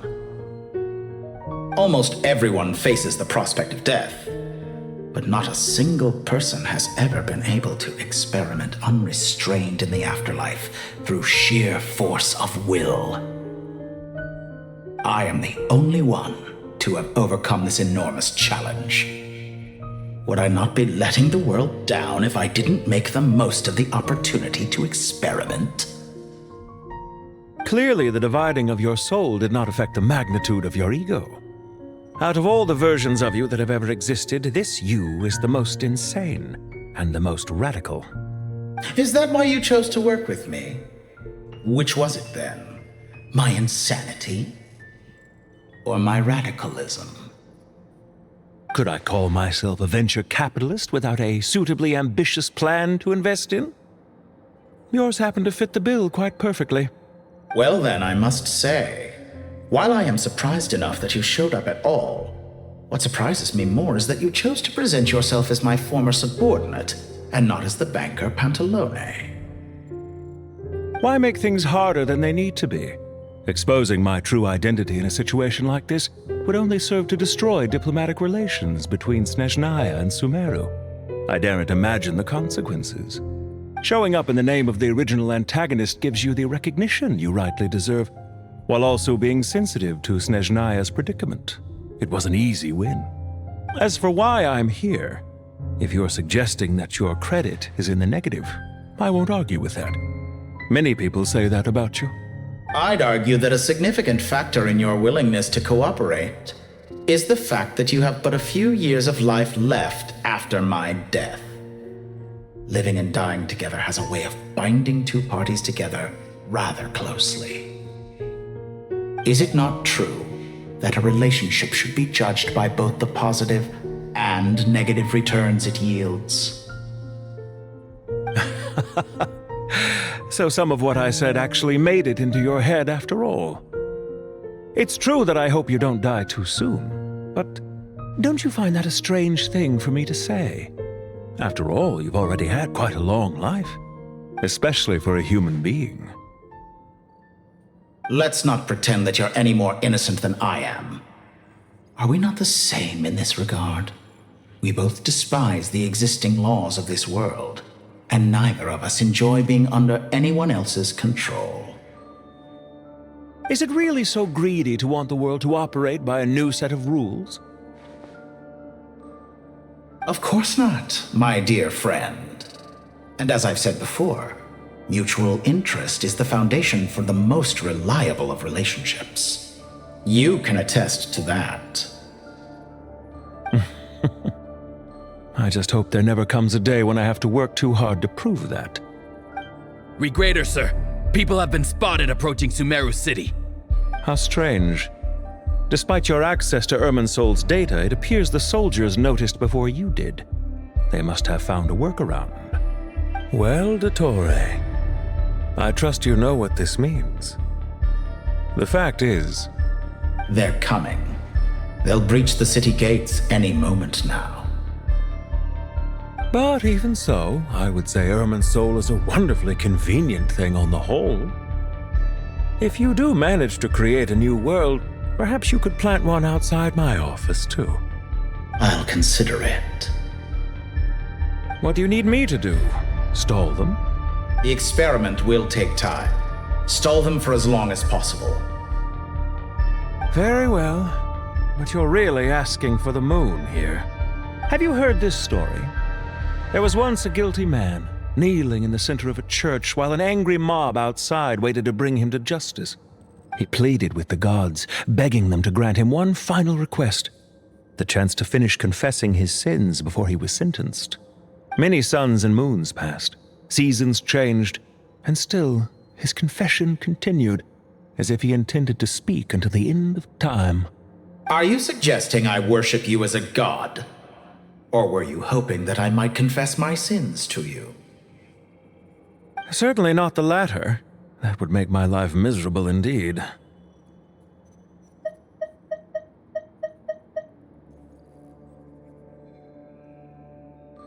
For someone who despises them so, you never seem to have any objections to me creating or becoming one.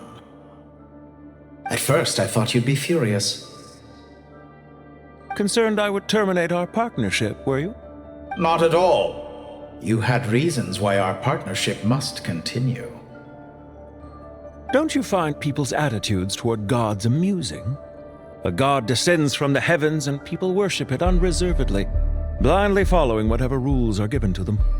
And yet, when they see an ordinary person gain godlike levels of power by virtue of their own hard work, they treat him with nothing but suspicion, even if he is a compatriot. Is that supposed to be a compliment? No, I was just thinking.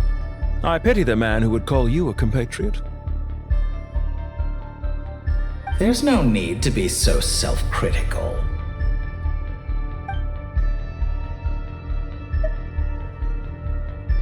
I know it's a little late in the day to be asking this, but how have you been keeping? I'm flattered that you would take the time out of your busy schedule to consider my well-being, Doctor.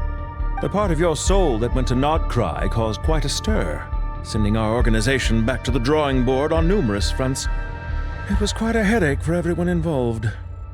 Dear me, I must have caused you no end of trouble. You certainly did. I had the rare honor of being summoned before the Tsaritsa with Pulcinella to answer for myself. A terrifying ordeal. Don't worry, I pulled through. At most, it's a public relations nightmare. I made sure of that. Now I'm curious. How did you explain yourself? Oh, it was quite simple. I just pinned the blame on someone who wasn't there to defend himself.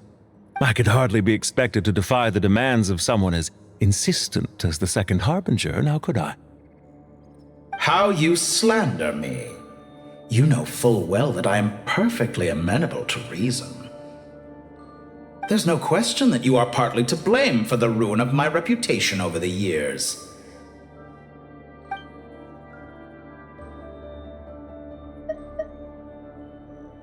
Do you have anything lined up for when this is all over? Hard to say. Field work always takes quite a toll on me, as you know. Once I'm back at Snezhnaya, I'll start with a well-earned cigarette. Why are you so eager to ruin your lungs after I went to the trouble of replacing them for you? If you have an issue with it, feel free to try to stop me.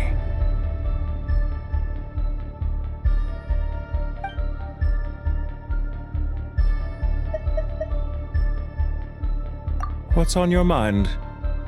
The limits of humanity. It's a pity.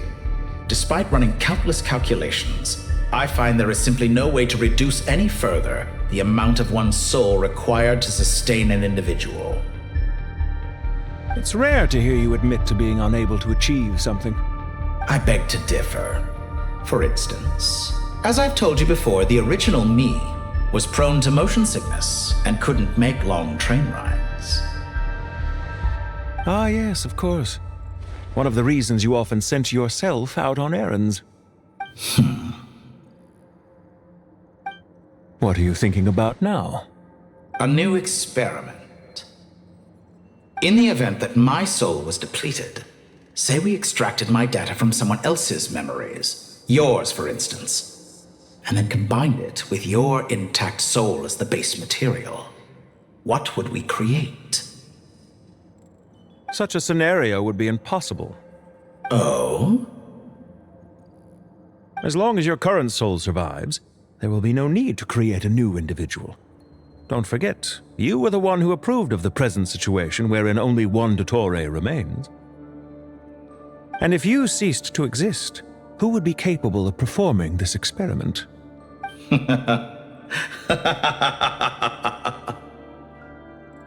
Since the day I met you, you've always excelled at talking your way out of a quandary.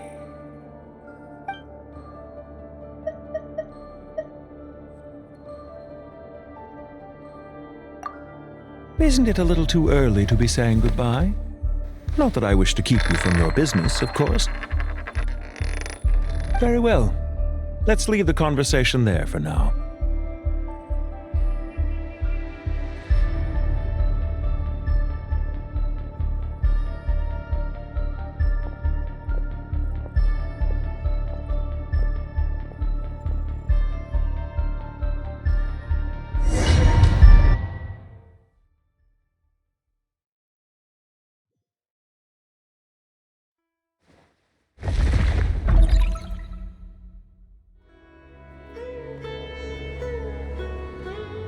The power of King Deshret's 7 pillars is truly remarkable.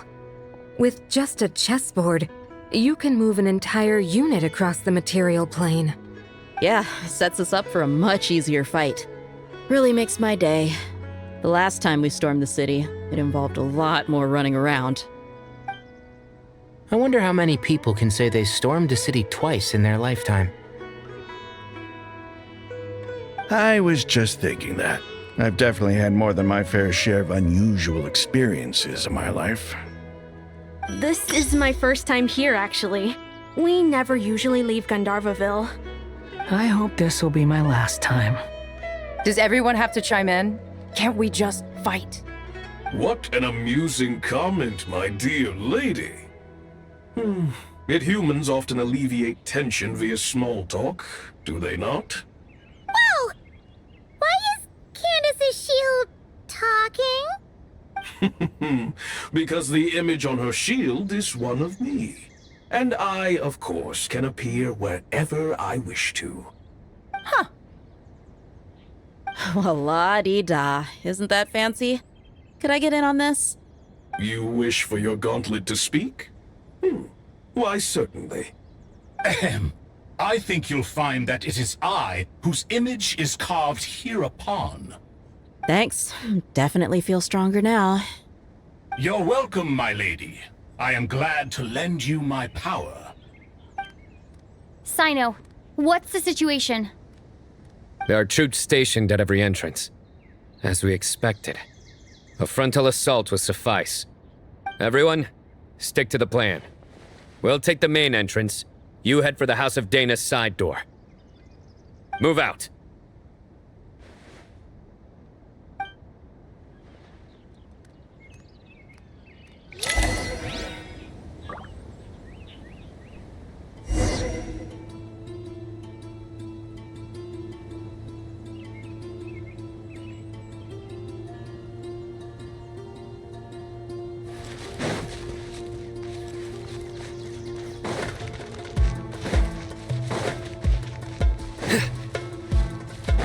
Out of my way! Take this! Watch out! Get lost! Whew. Thank you, Jet. You gotta be more careful. If you're not ready to put your life on the line, you can't be certain of defeating your opponent. She's right. Keep your wits about you, Rana.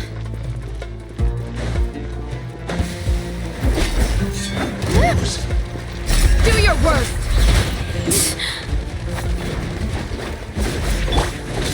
Surrender! So soon! No escape! Hear my prayer! Let's get it on!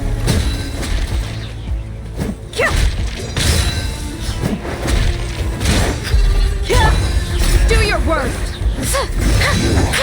Can't run from death.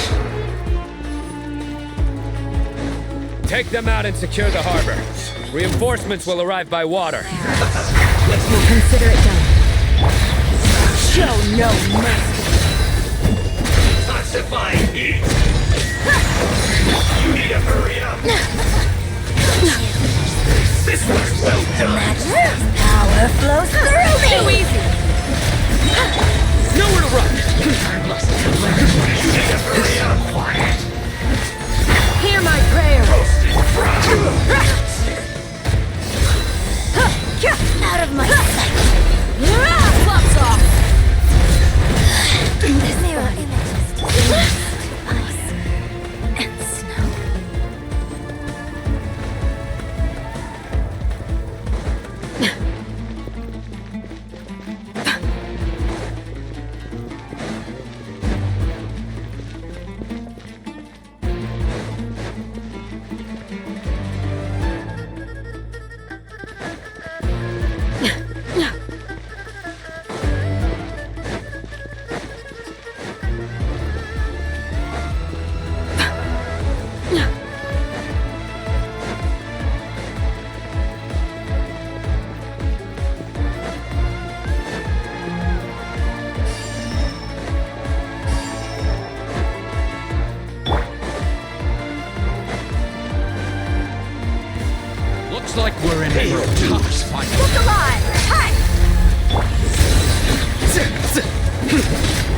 Judgment is upon you.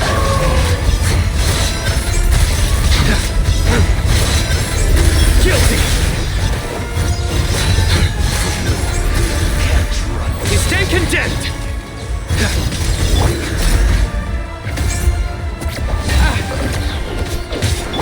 Futile! Surrender.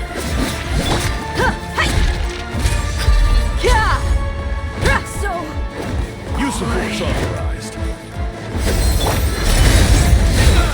We shall prevail! Buckle up! Ha! Surrender! Save yourself. Ha! You asked for it!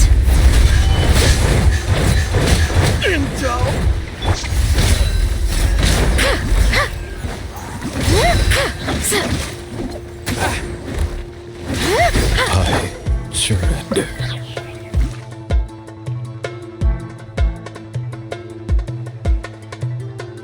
Waterway secured.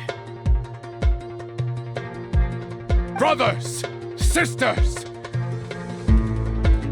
Perfect. Just in time. Welcome. Once we've linked up, we'll continue the advance. The team has arrived at the north entrance, as planned. Good. Press on.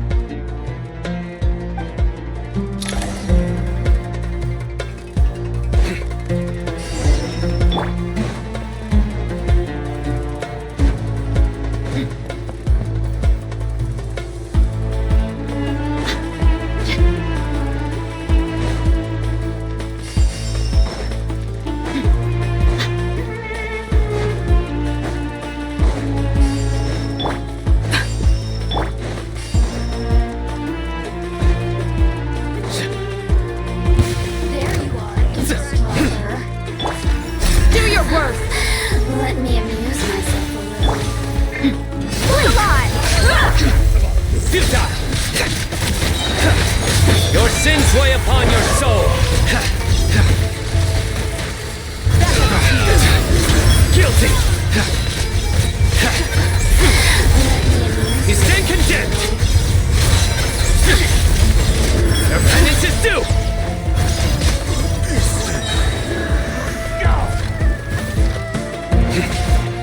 Surrender!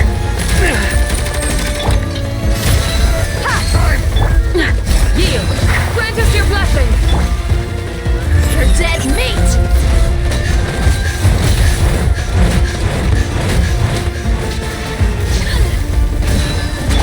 Futile! Did it take too long?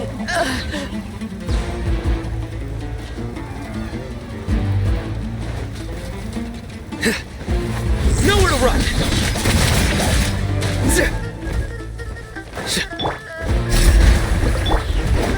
Buckle up!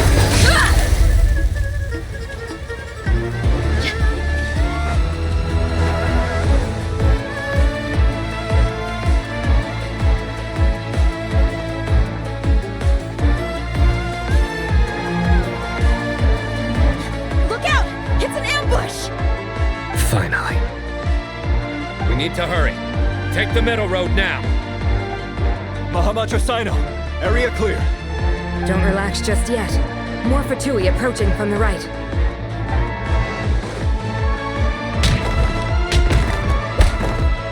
Irminsul cannot track our movements. If necessary, we could split up. Don't worry. We'll wipe them all out. As you can see, our people came raring to go. Good, good. How are things with the traveler? Can Tainari keep her safe? Don't underestimate Tainari just because he's a forest watcher. He can handle it. All right. You know that's not what I meant.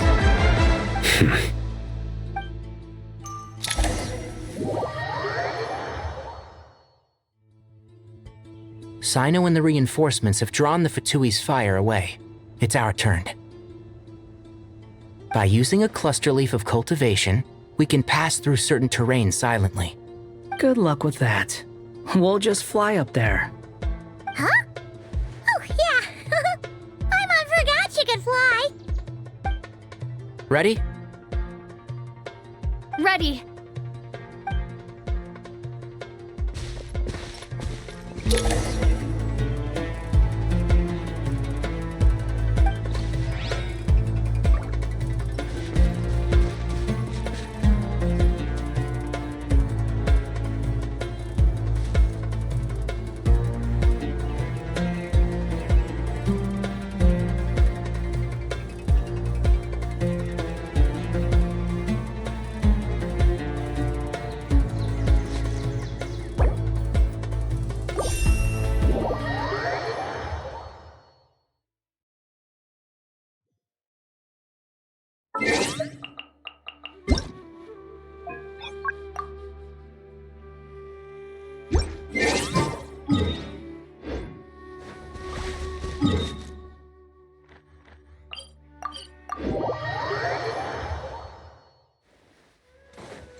Accelerating.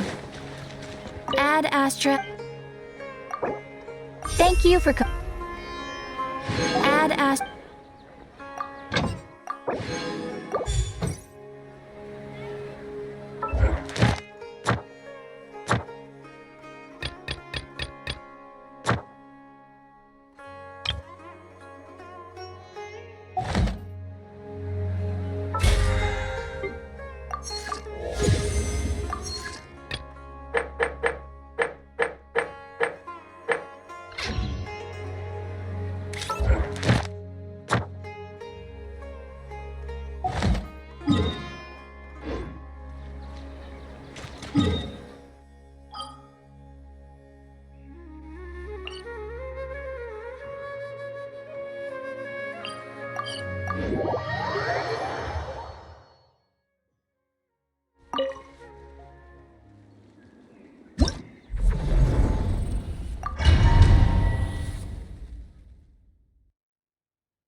Get to work! Can't hide the truth.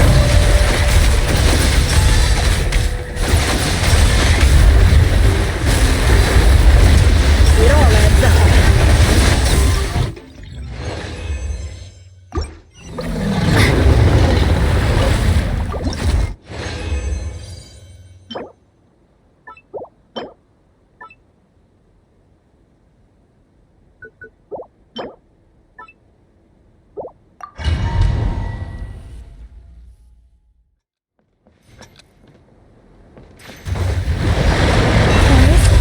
Can't hide the truth. Fulfill our pact!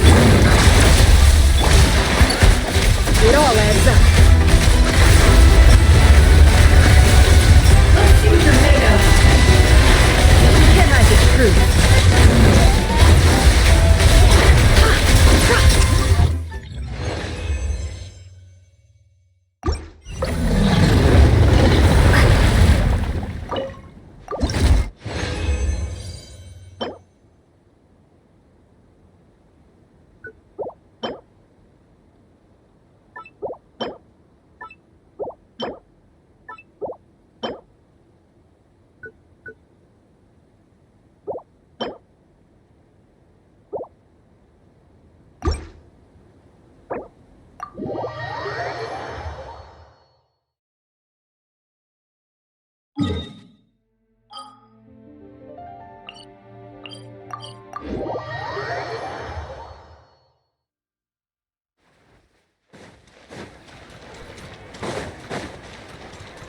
Accelerating.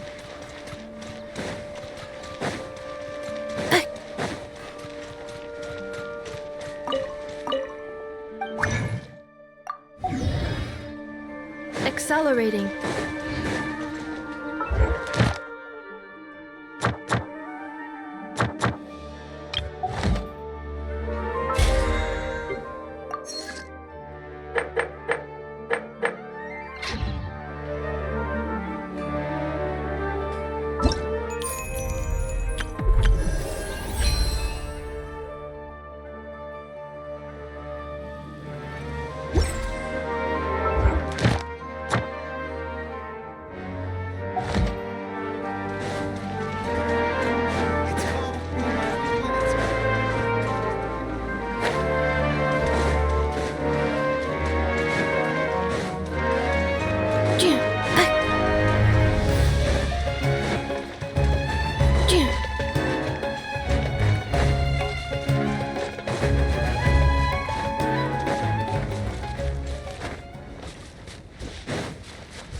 One with the Force! Time!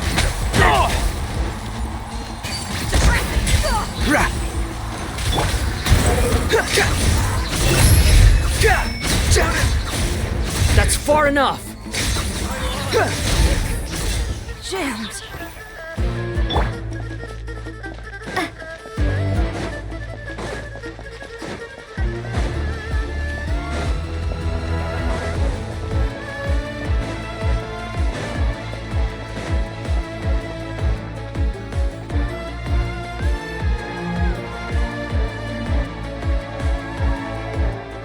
Fatui soldiers up ahead.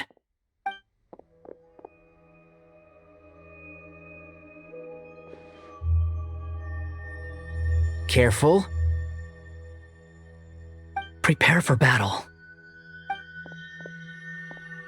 Hey! There's people over there. You have some nerve showing your faces here in the center of Sumeru City.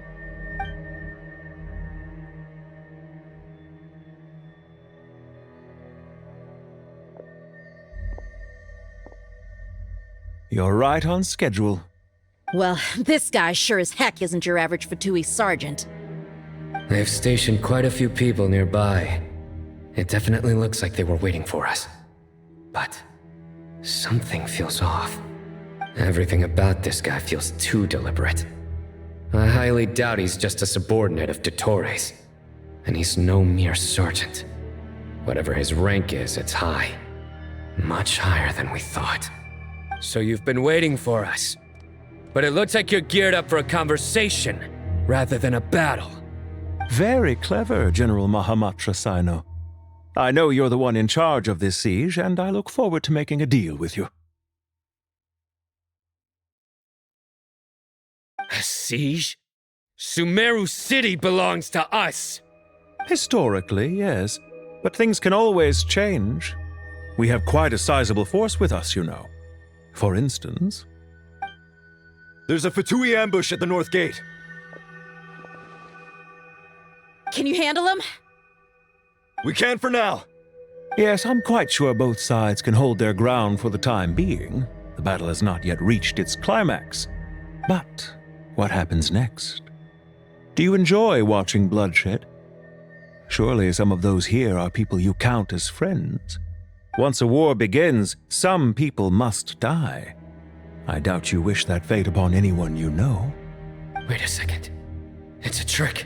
He's not even there. Silence! He disappeared. What was that? A ghost? Curses! He was never there to begin with. That was just a shadow projected there to lure us in. Enough talk! Attack! I apologize for being unable to accompany you at this crucial moment, but I am compelled to leave for reasons beyond my control. Please excuse me. Sumeru's General Mahamatra is quite ruthless. It's a good thing I wasn't there in person. Your illusion held them up for a time just fine. But now that they have seen through it, they will realize you were just a decoy. Decoy or not, what matters now is that they will be heading your way imminently. Not imminently. They are already here.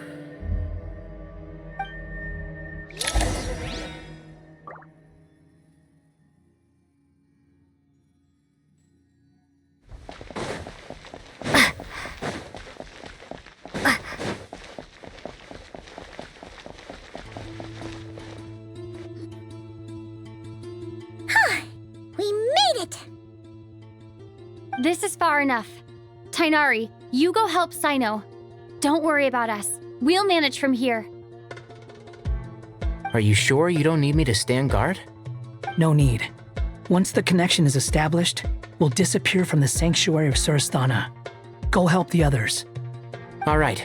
Goodbye for now, then. Please tread carefully.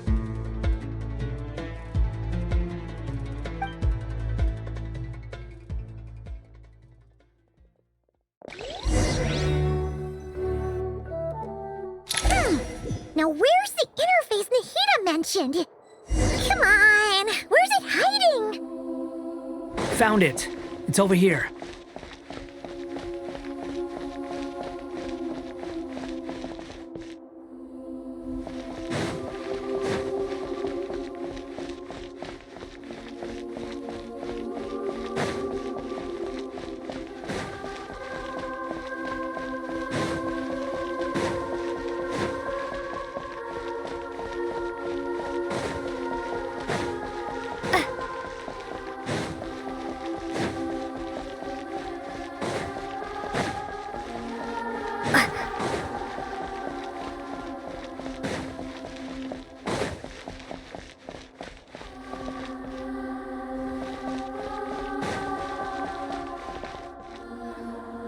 We can connect to the inside of Irminsul through the Sanctuary of Surasthana's built-in security system.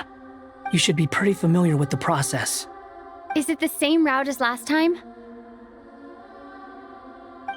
For the most part, we don't need to adjust any of the parameters. Then I should be fine. And Paimon? Once you're both ready, we'll set off. Wait! The stakes are way higher this time, right? Maybe Paimon should stay outside and help the others. Then, you can focus on the fight without having to worry about Paimon. Huh? Why are you staring at me like that? It's nothing. I just suddenly realized how much you've grown. Hey, you've grown quite a lot yourself. Don't you two start getting into it again. Well, anyway, Paimon thinks she's pretty knowledgeable. Who's the best guide in Tavatigan? And don't forget, Paimon's a college student now. If we say Alhatham's not a weirdo, it's hard to explain how he came up with the idea of you applying to the academia. But for all that he counts, you're doing surprisingly well in your studies. Just goes to show how important it is to have someone supporting you. And Paimon's not the only one. Let's not forget that you only became a student because of Nahida's personal recommendation. That's fair. I have learned a lot in Sumeru.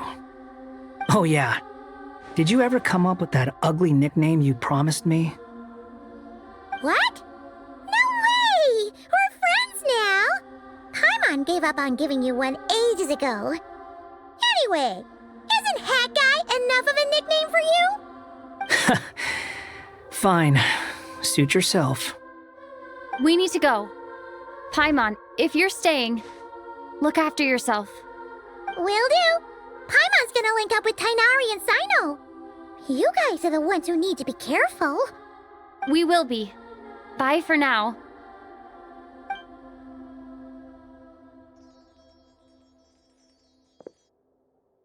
Initiating connection.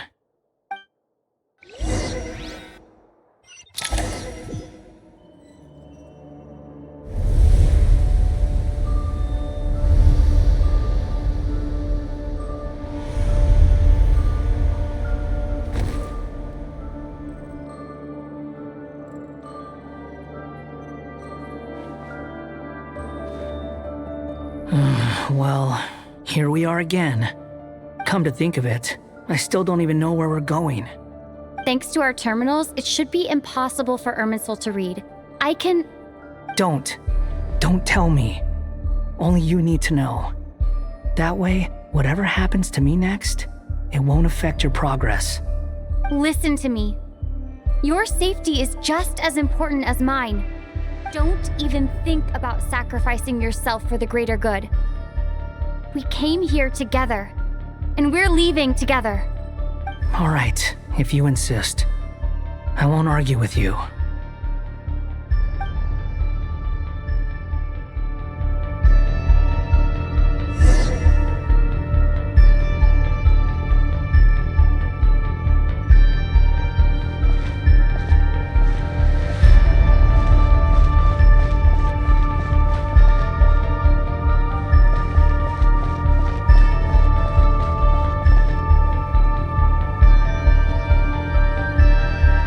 Place looks so different from how I remember. It's unrecognizable. It's a complete mess, like someone's turned the place upside down. Must be Dottoro's doing. Either he's searching for some information he needs, or It's still changing. He has to know we've entered Irminsul. But luckily for us, he can't pinpoint our location. Be on your guard. Don't let him find us. The red parts have probably been corrupted by Dottore power. Don't touch them, or you might alert him.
Looking for us.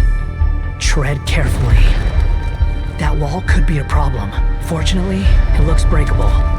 Give it a shot.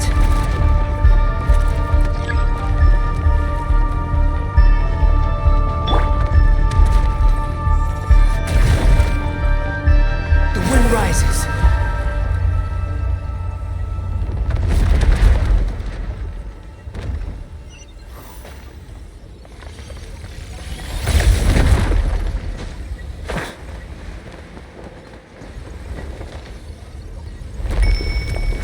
Fury.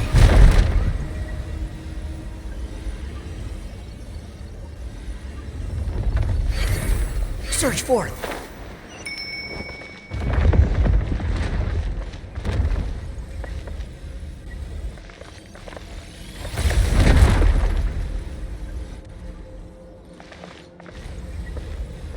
The wind rises.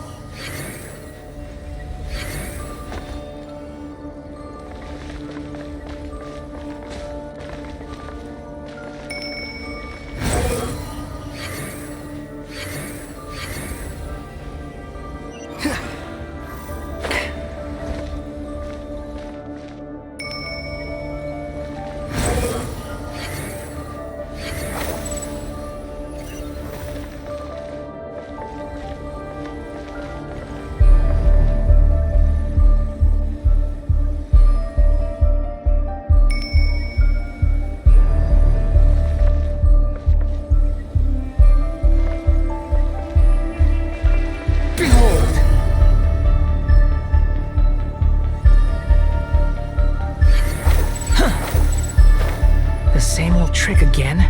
Are you kidding me? Let's handle it just like we did before. This cheap trick isn't gonna stop us.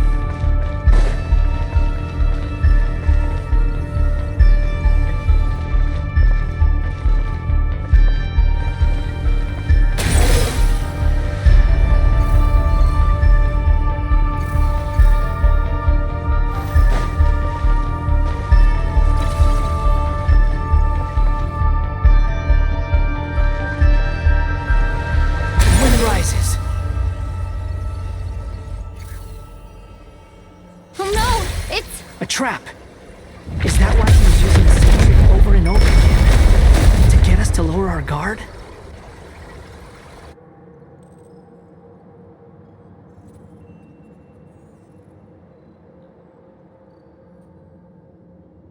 I'm trapped!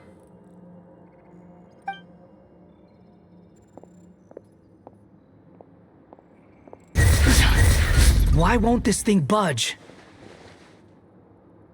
Hello? Hello? Can you hear me? Nicole? Is that you? Yes, it's me. I'm monitoring your progress from inside the Eternal Oasis, and I have to say, this terminal is simply marvelous. It makes tracking you so much easier. I couldn't see anything at first, But now that you two are inside, I can use your location with support from the terminals to get a partial view of the situation inside Irminsul. It's not the clearest image, but it's better than not being able to help at all. So, here I am. I can't intervene directly, but I can help to guide you out of the jam you're currently in. So please, just follow my lead. Dottore in his current form is a blight upon both Irminsul and the ley lines. Pay attention to your surroundings. There must be sources of his contamination nearby.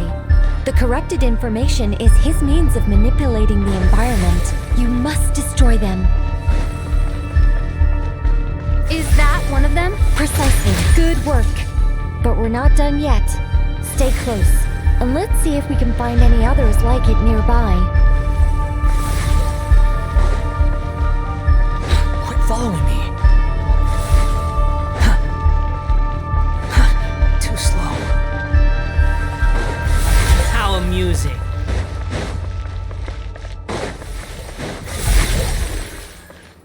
Quit following me.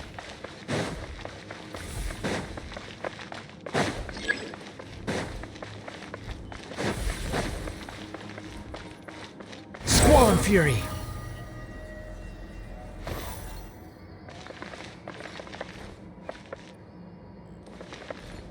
Behold!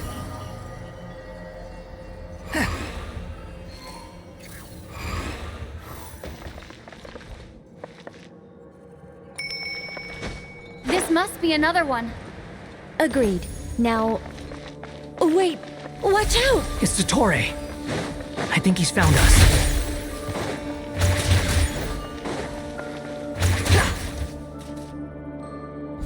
The seal is broken. Quick! Get out of there!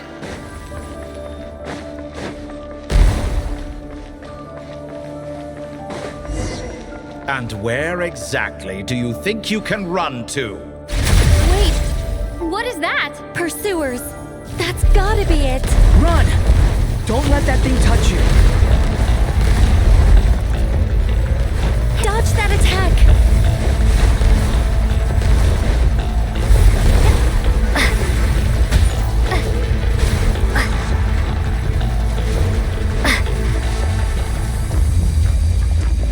There's more than one path. Which way do we go? To the left. Trust me.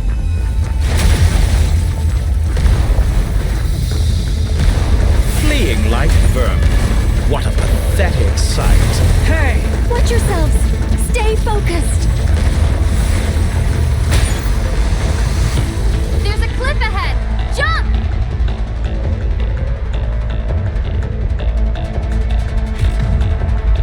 More of those corruption sources. Destroy them as you did before, and open the exit as quickly as possible.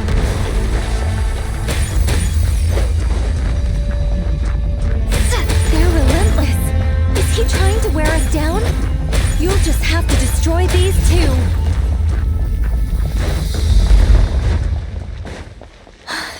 I think the pursuit is over. Hard to say. Stay alert.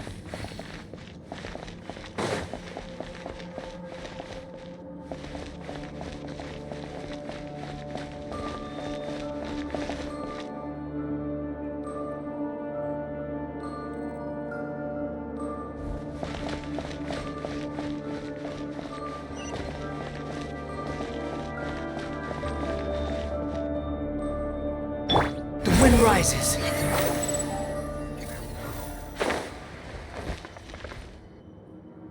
Whew. I think we've made it to relative safety. Phew, goodness. That was tough.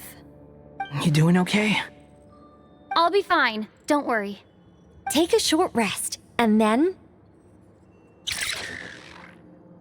Nicole? Nicole! The connection's been cut. But that means... Look at you supporting one another. How very touching.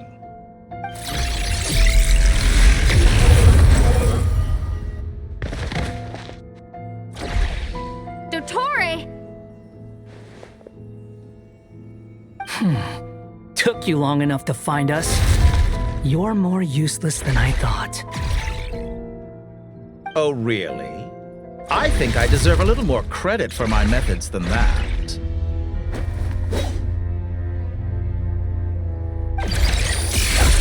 Rather than hunting you down, I chose to let you roam free. I indulged your presumption that I was unable to track your movements, played along with your clever little plan.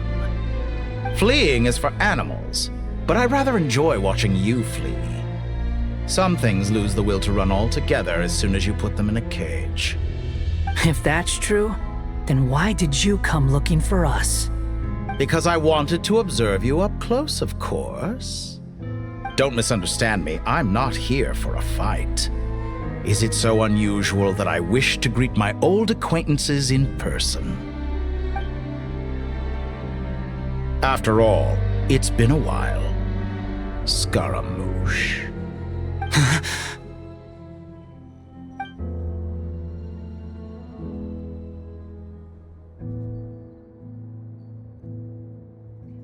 Why are you so afraid?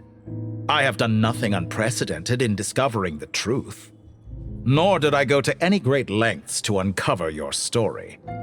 You made a bold series of moves in deciding to erase yourself, and with the power of this great chronicling device called Irmin's Soul, you were able to achieve something quite remarkable. Once most people form an opinion about someone, it tends to imprison their mind. Yet you managed to erase every trace of your existence. A novel take on death indeed. However, this meant that you stood out to me all the more when I saw you in Nodcry. I didn't even have to go looking for you. Just the sight of you was enough for me to intuit the truth. For someone in my position, connecting the dots was a trivial affair. It would have been more surprising if I hadn't managed to piece it together. You seem very pleased with yourself for figuring it out. I'm sure you'd even be more delighted to learn the full extent of your crimes. That would hardly be necessary. Besides, isn't there something that concerns you more right now? Something that fills you with dread? Let me put your mind at ease. I have no intention whatsoever of restoring any of the records you deleted. For one thing, it would be exceptionally difficult. But more to the point, I doubt that the prospect of losing your current life is all that frightening to you. Because in your case, the cruelest twist of fate is that you'll never again have the chance to make up for any of your mistakes. Isn't it? Dottore?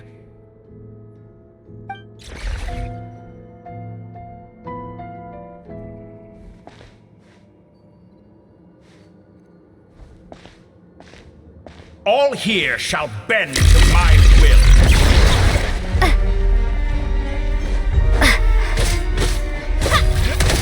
Guardian Flame! Scorch! Behold! Upon the gale! You're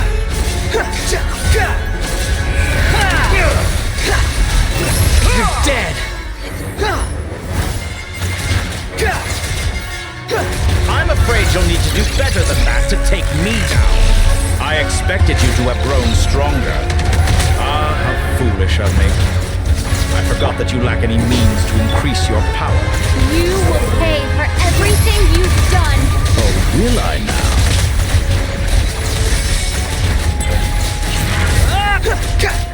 Quit following me. Let's get a little closer. How amusing. Blazing light!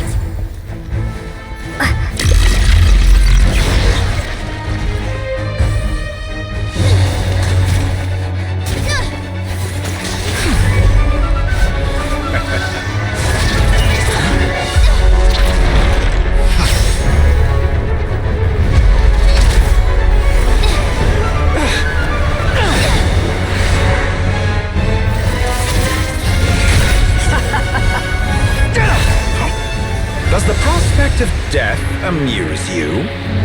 I could ask you the same question! I'll distract Dottore. You focus on the mission. Got it.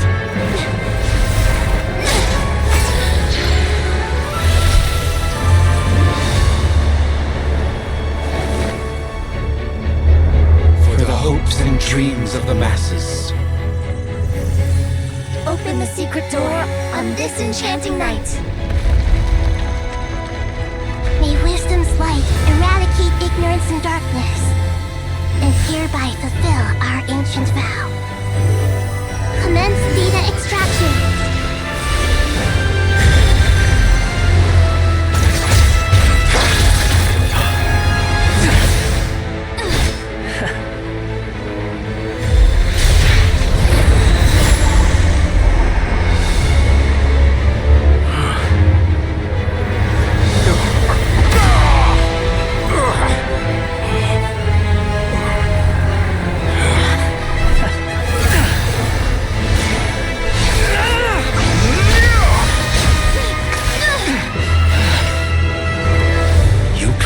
Outdated ideals and stand in the way of progress.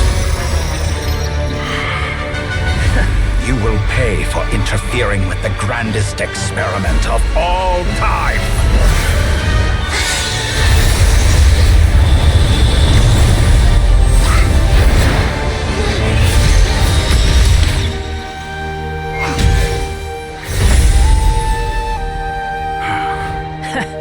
Good timing.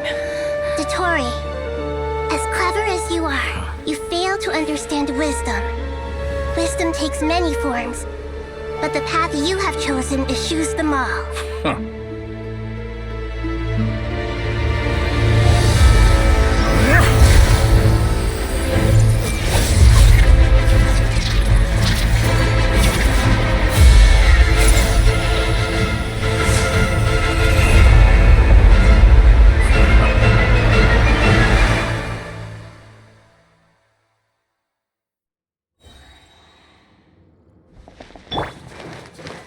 Everyone hold hands! My strength is fading! Since you are within Irminsul, it stands to reason that any power you wield comes from it. You're extracting the information from Irminsul just to strip me of my power. I will find his weakness.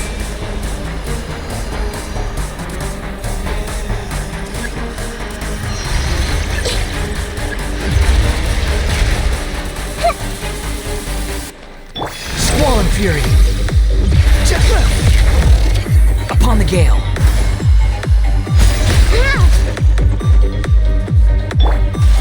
I admire your attempt to introduce a new variable, but it's nowhere near enough!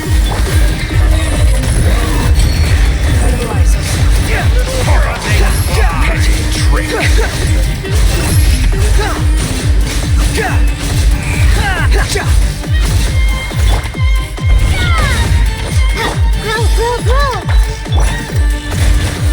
Behold! Search for it!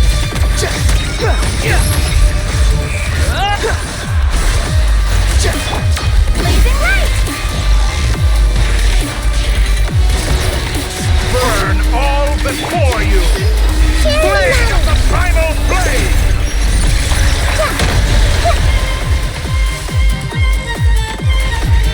I see everything! You won't defeat They're so close! Just hold on a little longer! I'll hold him up! Traveler, Hat Guy, the rest is up to you! We certainly have a knack for surprising each other, don't we? I'm just getting started.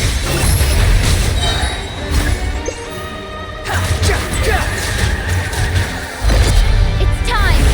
Say your prayers! Stay on the offensive, but watch your back! Time to ignite! Behold!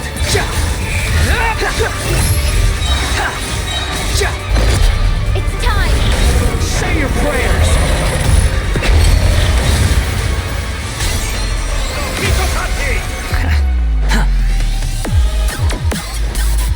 Squall Fury!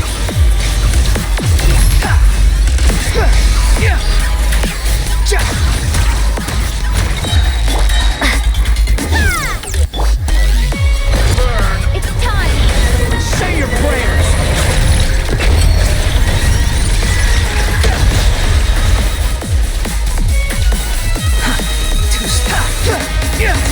Behold!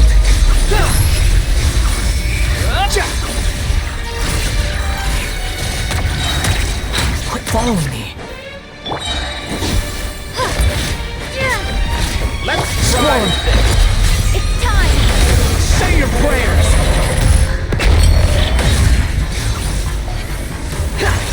Finally, time for you to die. Excited?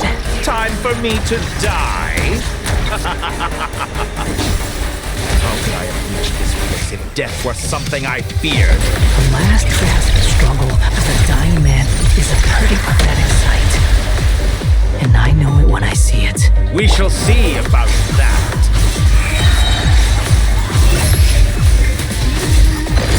It's time! Say your prayers!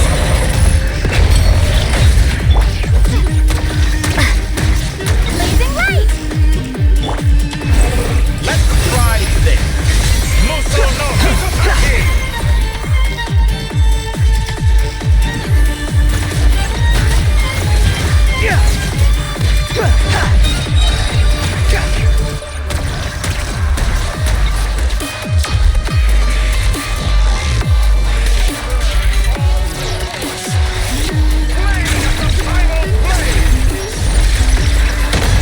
Nothing worth mentioning.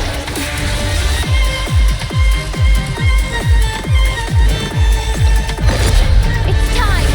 Say your prayers!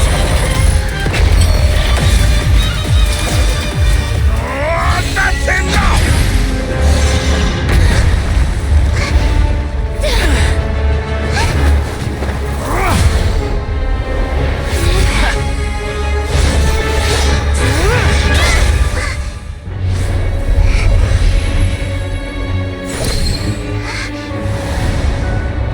It's all yours. Do with it as you see fit.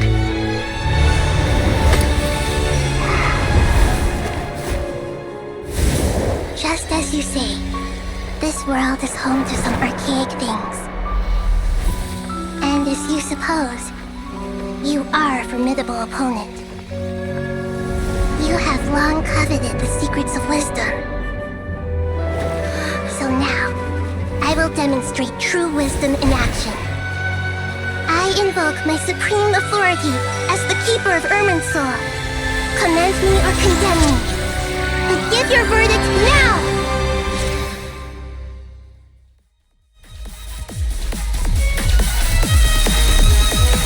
Blessed One of Wisdom, Mahakusaladhama, are you certain that you wish to exercise your authority to destroy Irminsul? It represents both your roots and your finest accomplishments. You truly intend to abandon the very thing you have always fought for? This is my decision. Irminsul has been corrupted beyond redemption. Irminsul is the original tree of Teyvat. It is the means by which the heavenly principles maintains fate itself. The 7 Archons should honor and revere it, for their authority was bestowed upon them by the heavenly principles. It is precisely because I honor and revere it that I fight for the humanity it exists to protect. Wisdom is knowing how to weigh the options and make the right decision. If you truly care about the fortunes of this world, then it is me you should seek to preserve. Planting a seed begins the chain of cause and effect. Since you have become a great tree yourself, why should the loss of another tree be anything to fear? Till we meet again, Lord of Dendro.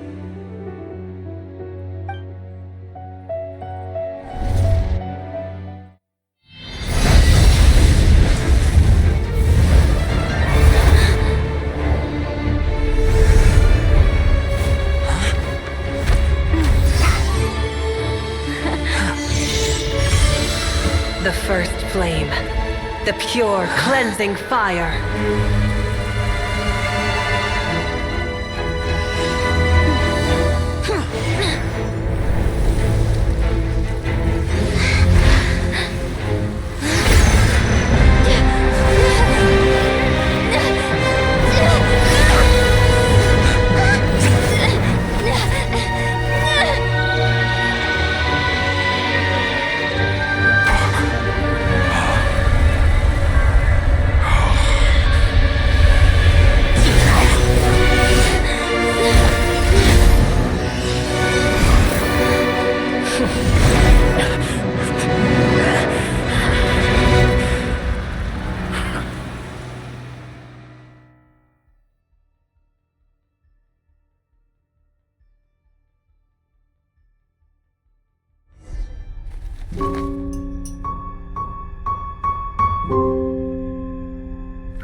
shall we?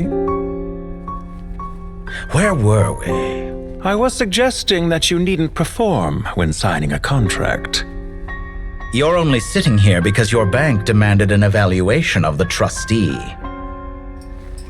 So you told a story about a young scholar from a merchant family in Sumeru? I told a compelling tale, didn't I? The post-expulsion story is far more captivating. The human experiments or the elixir of immortality? The part where you die. Ah, yes. My favorite part. The 35-year-old Segment thought of himself as Dottore, reserving the name Zandik for the original specimen. Of all the Segments, he was the most selfish. After his expulsion, Dottore searched for a new direction. He joined the Fatui, studied Elazar in great depth, secured resources. He was rather fortunate in his career. Zandik turned to Conrian technology and successfully created his segments. But this was not immortality. Even with backup segments, his body would still age. Still, thanks to Snezhnaya, Zandik found the ideal base for his experiments. Then a perfect partnership materialized at a crucial moment. The year that both parties realized they needed more time. Fortunately, Zandik succeeded. In a miraculous turn of events, he gained the extra time he needed. I seem to recall it differently. All right, it's true. No matter how much elixir he took, Zandik remained human and continued to age. Then, on the morning he turned 85... Help me up! Call for help! Surely he would be rescued, Zandik thought. But to his surprise, no one helped him. Zandik was too selfish for that. Don't forget, you're one of us. Yes, and we're all waiting. Waiting for me to die.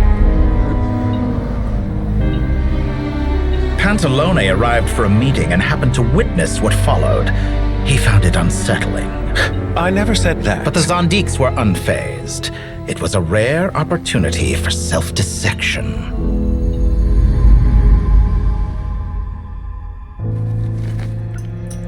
What does all that have to do with you depositing your data at Northland Bank? It has made me cherish my time in this world all the more. Fair enough. So you do have a sense of self-preservation.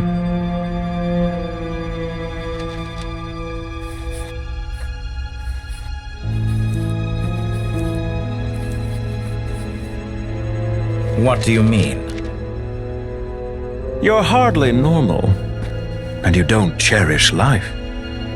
You just don't want to admit defeat in the limited time you have. Even so, don't I deserve an interesting ending? I'm counting on it.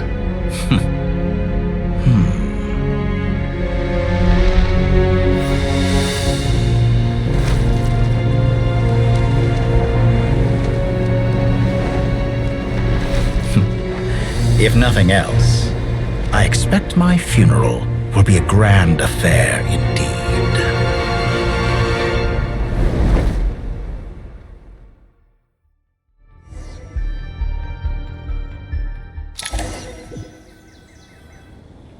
What a magnificent fire.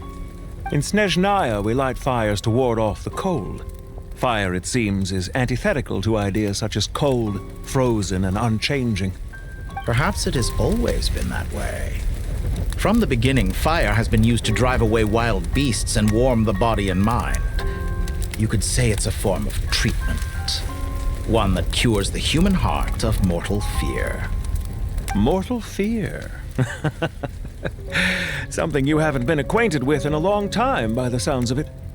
Whereas you, I'm sure, must know the feeling quite well indeed. I remember when we first discussed the elixir of immortality. You claimed that extending your lifespan was about buying more time. But was that really the truth? You fear the prospect of dying a wretched end in this world, don't you? Of course I do. I'm only human after all. And while you may have forgotten it, you cannot deny that you too were once human, Dottore. I do not believe that there is no such fear in your heart. Perhaps you are right. But I abandoned it long ago and devoted myself to my experiments. I have felt no fear since.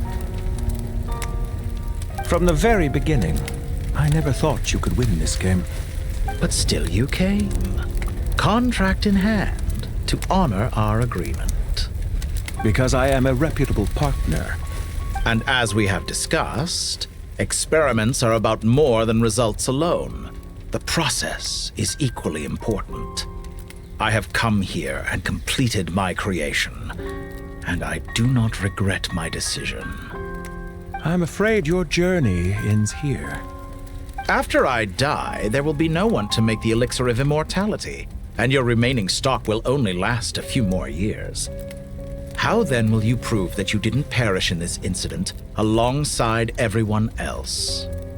When I feel optimistic about market environments, I never forcibly adjust them. They have their own direction. And I myself am one such environment. I have been quite particular about many things in my life. But where the manner of my death is concerned, I choose not to be. You make yourself sound so magnanimous. Oh, but I am. And I hope you will be too. It may have been a long time since anyone told you this, Dottore, but I recognize that you are a truly rare talent. Ha! I can see it. The experiment in blasphemy that I've been performing all this time. It has been a long process, and I do not care about the results as much as people might imagine. If the very goal of your experiment was to explore infinite possibilities, then there was never any reason for it to end. Indeed. Yet now, the experiment has officially drawn to a close. What should I call you? Zandik? Or do you prefer Dottore?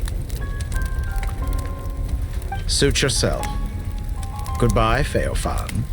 This time, that's what it truly is.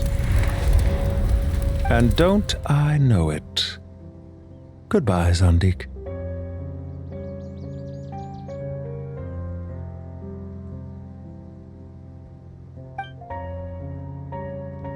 I could have carried out many more experiments, but to me, Lord of Dendro, this outcome is certainly not the worst. I believe you. But unfortunately, this is where it all ends for you. This experiment does not belong to you, nor do any of the results. Experiment? It sounds like you're trying to outdo me in my own field. Wisdom is conveying information in terms that people can clearly understand. You know exactly what I mean. Indeed. I can see no further outcomes. Ha. You have a formidable mind, and you are braver than I thought. Setting fire to the very thing your survival depends on. Your previous threat was empty, but this time, it is real. When necessary, wisdom can be as fierce as an inferno. Some of the flames that incinerate you come from within yourself. Perhaps you are right. You see what lies at the bottom of the human heart, and that is your wisdom. Here is where your journey comes to an end. All that is yet unknown belongs to those of us who will carry on living. It seems I have unwittingly been your arch-enemy all along. But now, it's all over. I do not deny your intelligence. But what you refer to as experiments, I would never describe in those terms. They are events that take place in the real world, and they are so much more than mere data. Goodbye. We will never meet again.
Well, that's the last of them.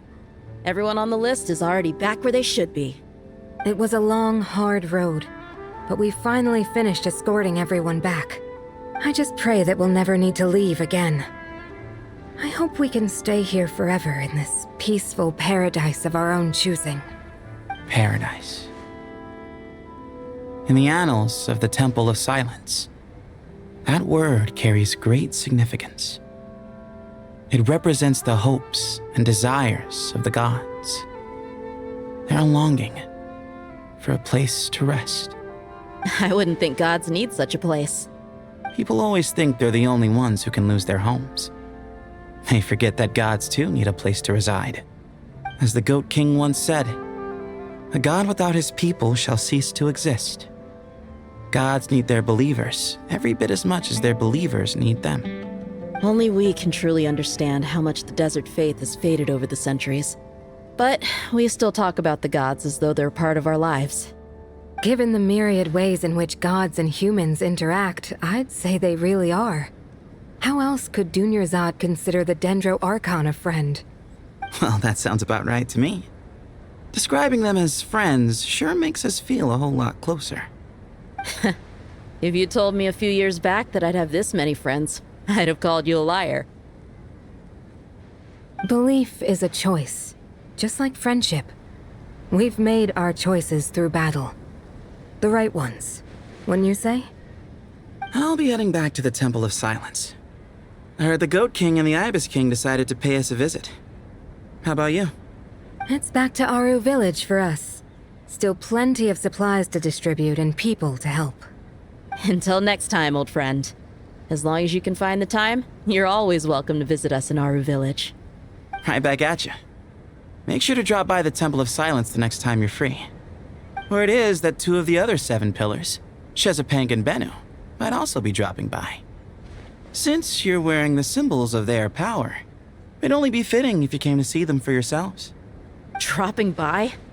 That makes it sound like they're visiting a neighbor's home. Well, the temple was founded by Hermanubis, so I guess to them, that's exactly what it is. Guess that's true. All right. We'll make sure to find time to stop by. Stay safe on your journey home. I will.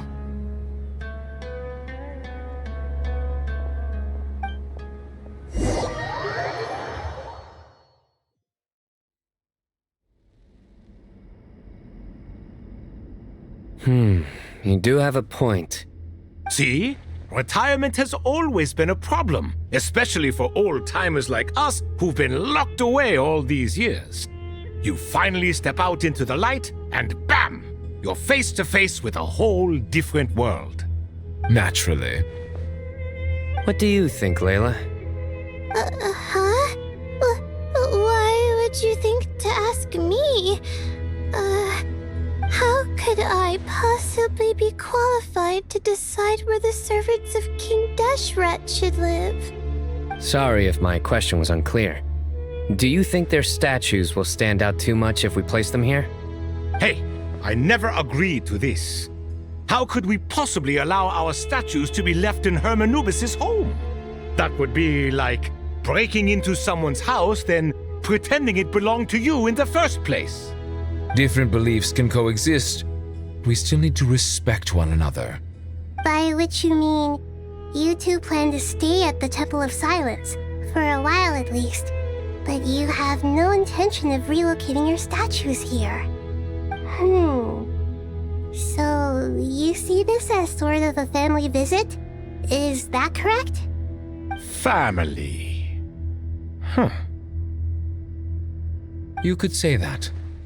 In a sense, Hermanubis would view this as his home. Just look at this place. Magnificent, is it not? The sad truth is, in the past, all three of us invested so much into misguided ventures.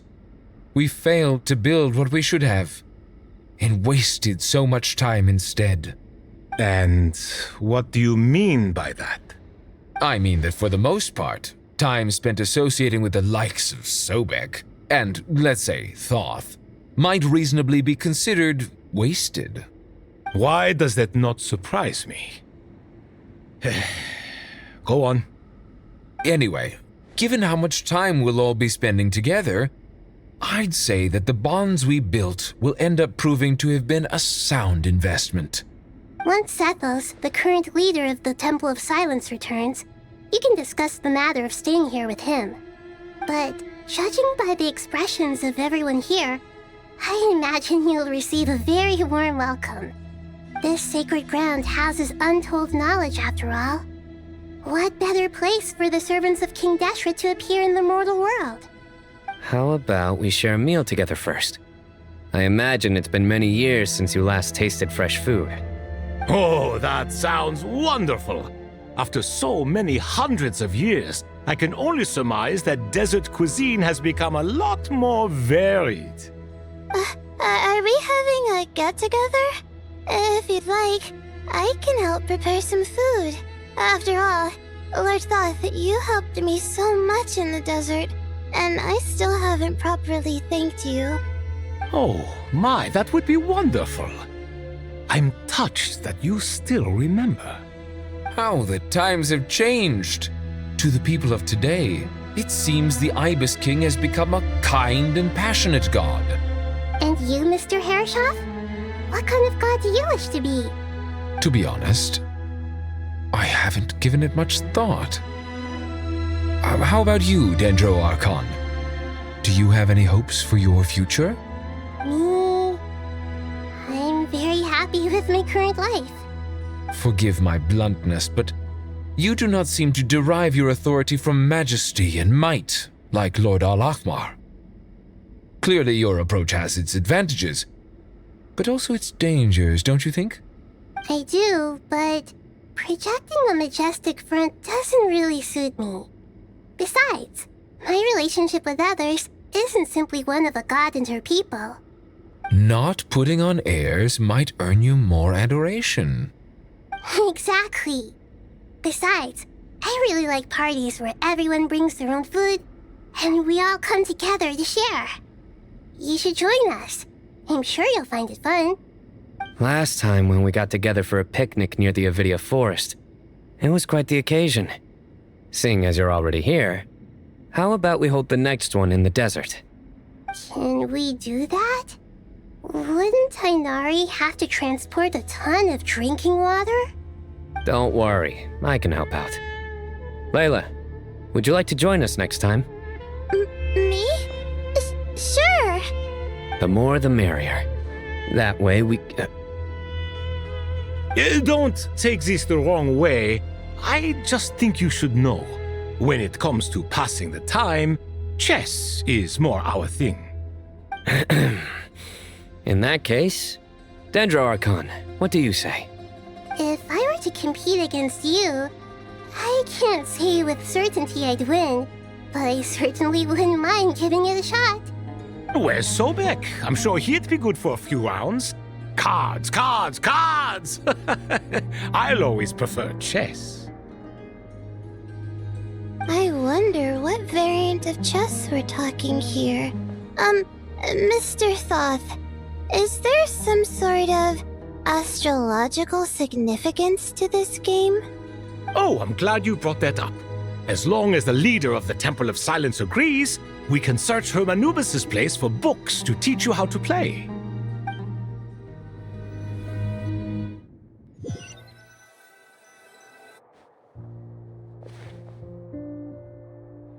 Such devastation visited on Sumeru City. So many houses destroyed or damaged in the fighting. Who could have foreseen this? Look at all of this. It's going to take me forever to tidy up. I suppose living below the academia doesn't always work out to your advantage. I would have thought a little appreciation of my sincerity and effort in helping to clean up this mess might be in order. Helping? Effort? This is your house! Of course you should be putting in the effort! If anything, I'm the one who's helping!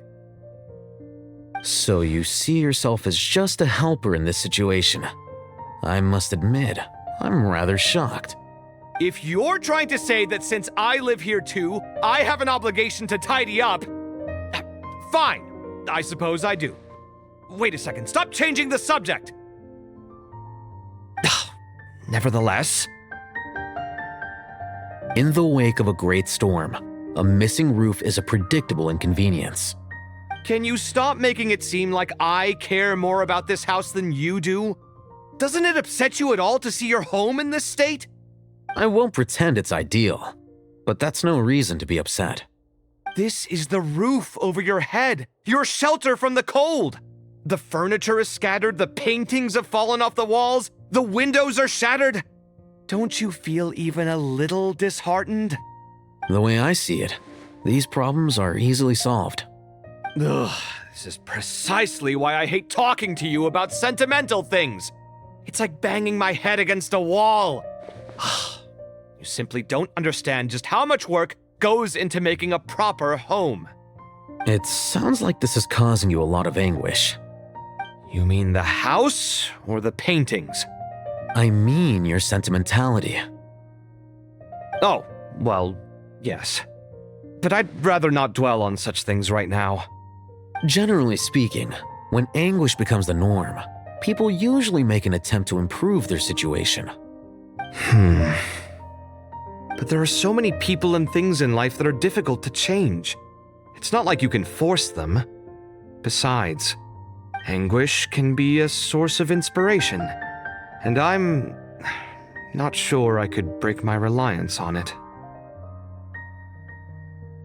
I'm glad you're able to make yourself think like that. What kind of a response is that? I was stating a profound truth about the very nature of art. Suffering is the cradle of all creation. Even you can't deny that. And I wasn't trying to. I'm just happy for you. Pure and simple. Can't you tell? Happy about what? Happy that you can always find an answer that backs up your views. You... More often than not, life is a process of running into problems and then searching for answers. Yours more than most. Not everyone's so good at justifying things to themselves. It's something that you've been steadily mastering. Huh. What about you, then? What skills have you been mastering lately? Pass me that box. Huh? Okay. You may consider this my progress on the path to mastery. What? Wait a second. Isn't that box mine? Hey, it is! It must have fallen off that shelf! I'll hate them! Those are my paints and inks! Would you like me to put it in your bedroom for you? Huh? I mean, sure, if you don't mind. What kind of progress is this? Does he think he can bribe me? Not that giving me back my own things is much of a bribe. These books on the floor, they're a complete mess. And this one, didn't he say it was an out-of-print collectible? It's completely covered in dust, and some of its pages have even fallen out. Ugh, guess I should help him repair it. This one too. And this one.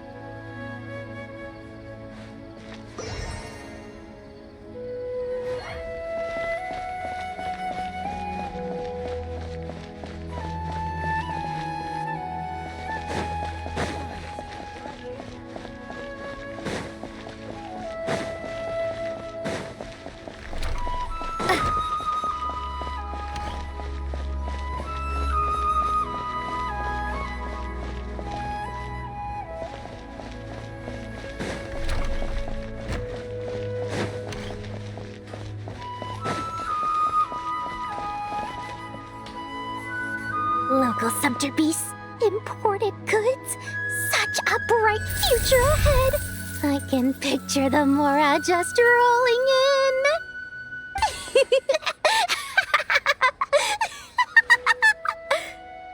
You do realize you sound like a choking cow?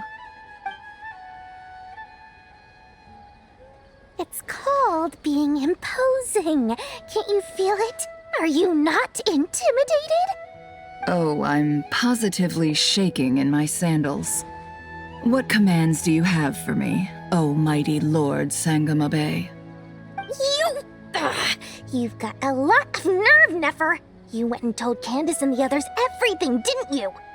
Seriously, do you have any idea how differently they see me now? Surely that's a good thing.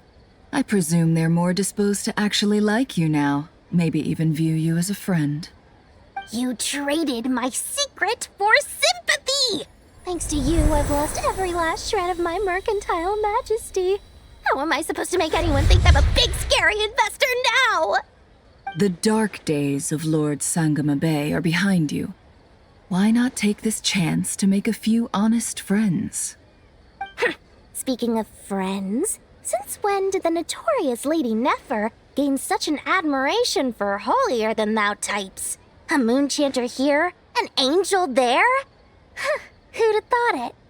A coming together of fates, nothing more. No need to throw around accusations of admiration. Forget it. You're right about one thing at least. Making friends is never a bad thing for a merchant. So, I really took a loss this time.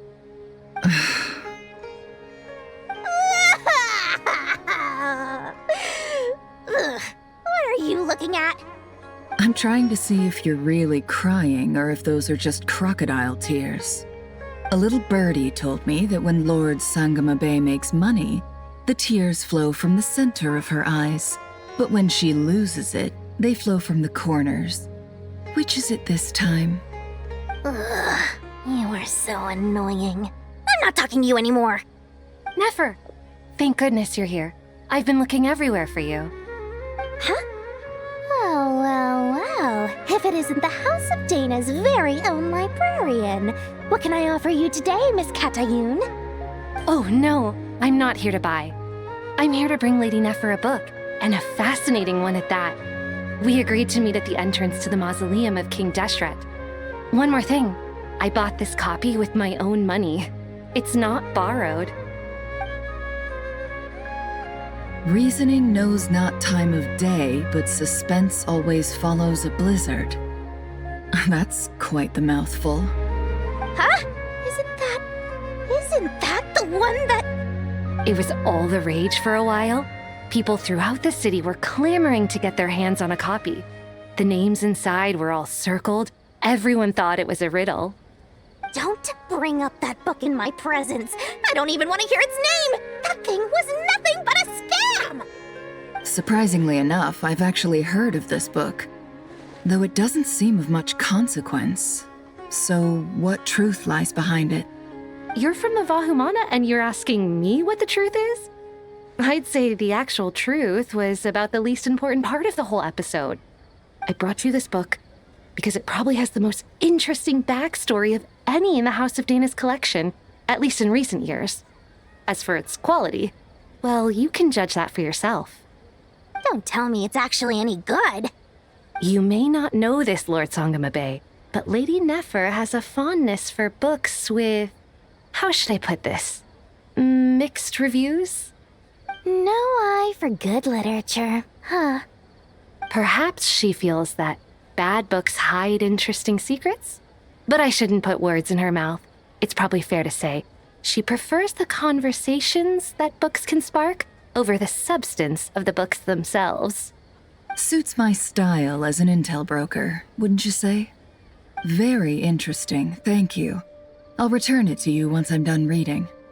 And as it happens, I have something for you, too. Incense?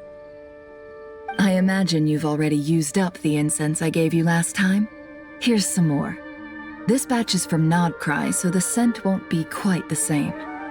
Well, actually, I've been saving the incense you gave me. I couldn't bring myself to waste it without a special occasion. But I'll gladly accept this too.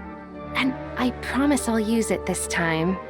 Katayun, you haven't changed a bit.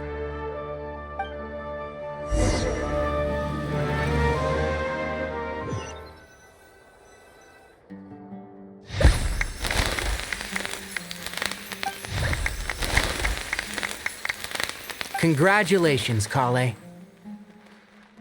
Well done, Kale. After studying for so long, you've finally become a full-fledged ranger. Sure hasn't been easy for you, huh? This really is fantastic news. All grown up. No longer a trainee, but an official forest ranger. Oh, the next step is to secure tenure in the academia. Thanks, everyone. It's true. I'm an official forest ranger now. Master Tainari, thank you for your guidance and support. I wish Mr. Sino were here so I could thank him too. Sino had a matter to attend to at the Temple of Silence. I don't imagine he'll be back for some time. But don't worry, we can celebrate together once he's finished. I'm afraid the party will have to wait. Kale still has some matters to attend to first. Kale? Is everything all right? No, it's not what you think. There's nothing wrong with my health. I just have a few things I need to deal with. I've made plans with the Traveler and Paimon to visit Mondstadt. Master Tainari and Mr. Sino will be accompanying us too. Well, that's a relief. Let's get together when everyone's back. I'm sure you'll be doing even better by then.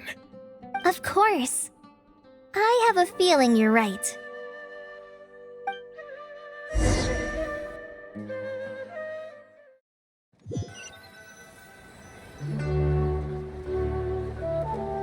Phew!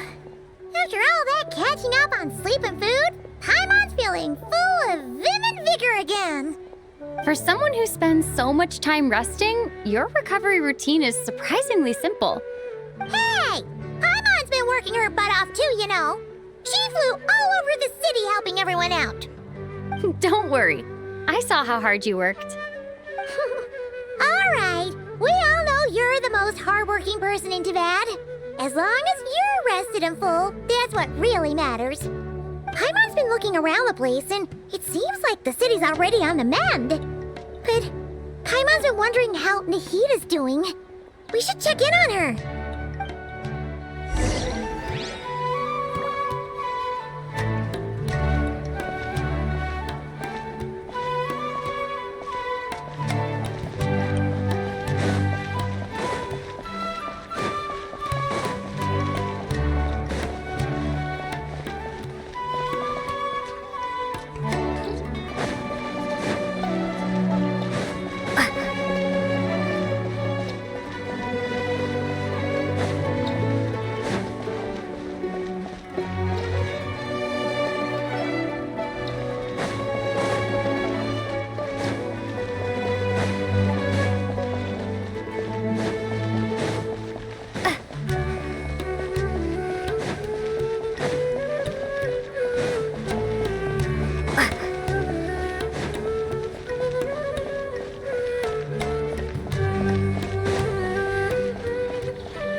Hey, Nahida! And Hat Guy's here too! Traveler, Paimon! What's going on here? Nothing much. Nahida was just expressing concern for my physical and mental well-being. Oh, the Traveler told Paimon all about that. We've both been very worried about you. Are you feeling alright? You make it sound like I'm on the brink of some kind of breakdown. Truth is, I'm doing much better than you might imagine. If we can just get to the bottom of Dottoro's intentions, we can minimize his negative influence. That's the sort of thing I excel at. Just listen to that newfound optimism. It seems like having you enroll in the Vahumana was a truly inspired move. I can really see the positive influence. Observe, a classic Sumeru specialty. Chalking everything up to education and learning. To be honest, even I can sense the change in you. Everything Dottori said to you was a way to manipulate your mind. Fortunately, you're no longer under his sway. Can someone as old as me really continue to grow? If it helps, just think of yourself as a late bloomer. It's all a matter of phrasing, and it comes down to what standards you measure yourself by. For a puppet, developing at such an age is perfectly normal. But if you choose to call yourself a late bloomer, it sounds more like you consider yourself human. However you see yourself, well done. All right, I see what you mean. Anyway, what's your next step? What else can I do but complete my current courses? Everything else can wait. Anyway, that's enough chit-chat. There are still things in the city I need to help out with. I'll be heading there now.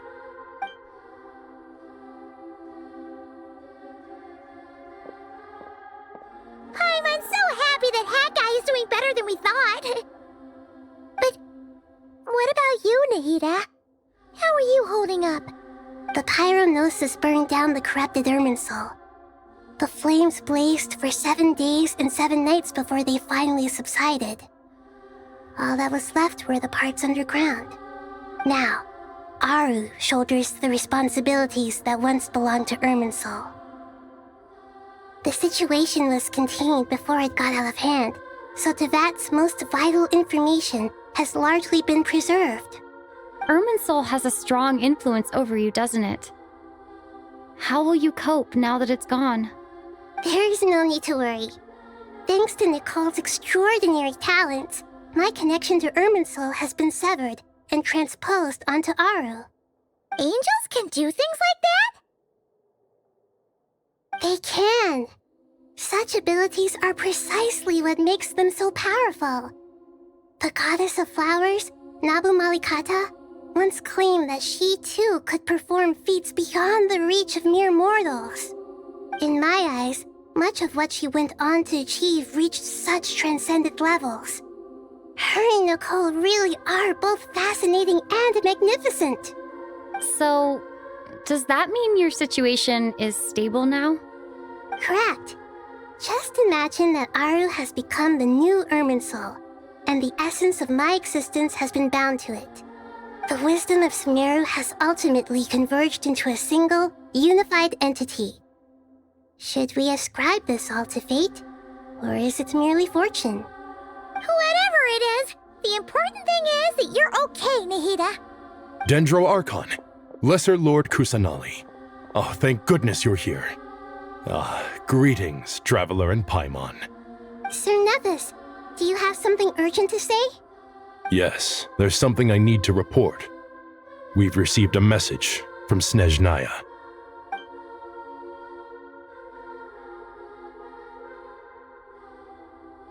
The Fatui Harbinger, the rooster, sends us his sympathies, along with all the usual pleasantries.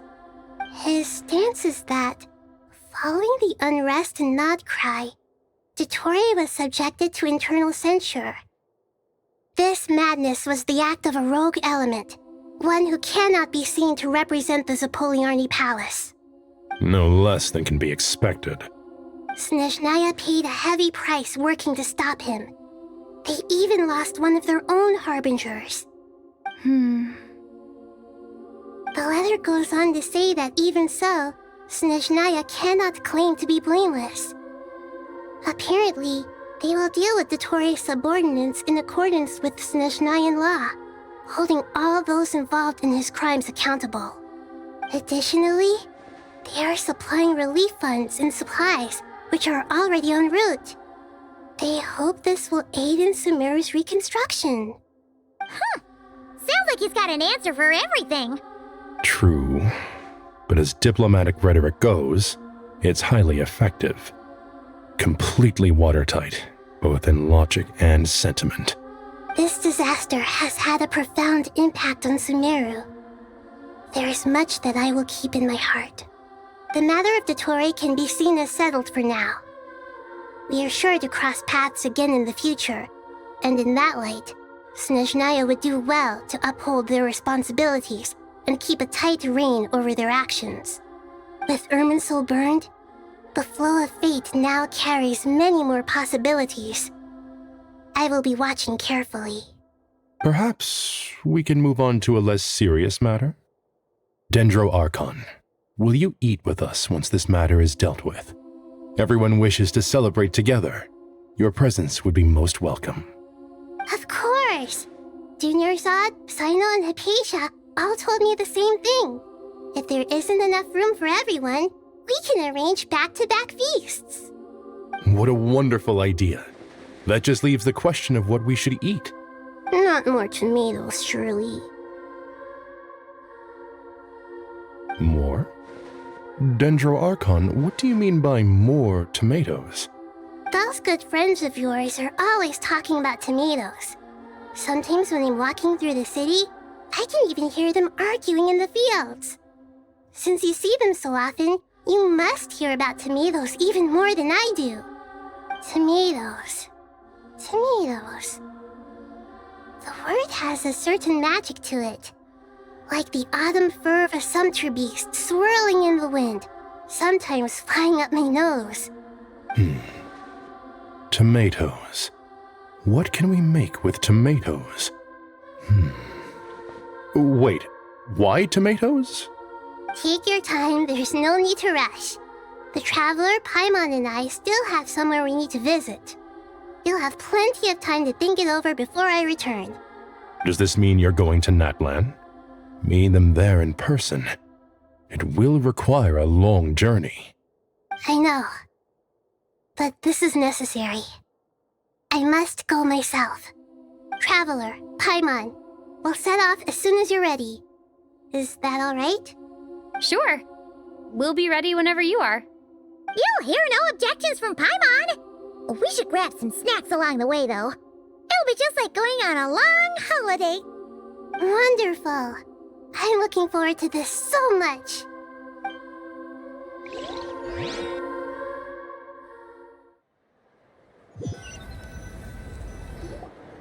Natlan is such a lively place. It's super cheerful and positive, too. I can see that. There are people outside exercising at all hours. Such a healthy way of life. You came. Welcome, welcome. You must be hungry from your journey. Would you like something to eat? Oh, thanks, but no thanks. We've been eating the whole way here. We had a mushroom platter, sap's meat stew, butter braised chicken, hot asara pudding. Paimon's positively stuffed. All right. No need for all that detail. I'm starting to get hungry myself. Maybe later then. We can wait till everyone's got an appetite, then I'll head out for a meal together. Sounds like a plan. Let's find somewhere to sit down.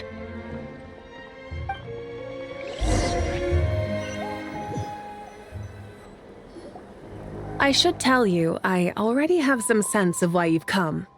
Why's that, Malika? To say thank you. Your senses are spot on. But on top of that, we also feel guilty. Because the pyronosis has vanished? I sensed its loss. Despite scouring through the remnants of Irminsul, we couldn't find any sign of the pyronosis. Not even any trace of it burning to ash. That's certainly unusual. Still, the potential fallout from Irminsul's loss is significant, to say the least. Perhaps the pyronosis's disappearance is simply a knock-on effect of the impact it's had on a certain strand of fate. There's no need to feel guilty. We were clear that this time, there was to be no returning, only giving. Pure and simple. Thank you really is a fascinating phrase. We use it to express gratitude for the smallest of things. Yet, when faced with a kindness too immense to describe, we use exactly the same words. It's not that we lack other means of expression. It's that when we truly need to express our feelings, the simplest and purest words are always the most powerful. You're right. In Natlan, we prefer simple expressions too. Companionship, friendship, support. They might not sound fancy, but the sentiment behind them is sincere. That's wonderful to hear. Sincere feelings are often a vehicle for the deepest wisdom of all. Irminsul's destruction doesn't seem to have done you much harm. I'm glad to see you're doing well. There's still a lot of work to do, but before we begin, we felt it was important to come here and speak with you. Partly to express our gratitude, but also because we felt that seeing you, in a sense, is like basking in warm sunlight. That's a nice way of putting it. I like that. To tell you the truth, though, I'm not a fan of somber meetings. So, since there's nothing more to say, why don't we go bask in some actual sunlight? The weather's beautiful today. What a great idea! Paimon's gonna lie back and soak up some rays.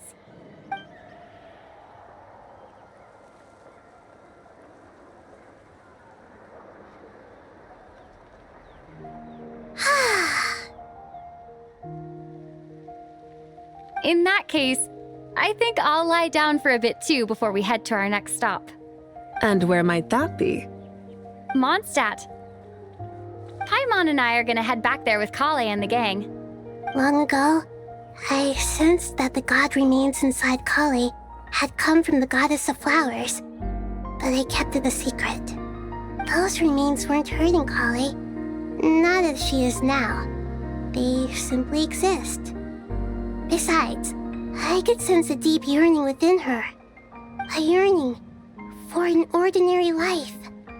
A yearning to hold on to the hard-won happiness she now enjoys. With someone like her, I have a responsibility to keep her secret. She should be ready to face the truth by now. Whenever people meet, there is always the potential to create warmth and kindness. Every child grows up. But even as adults, they are still children in the eyes of certain people.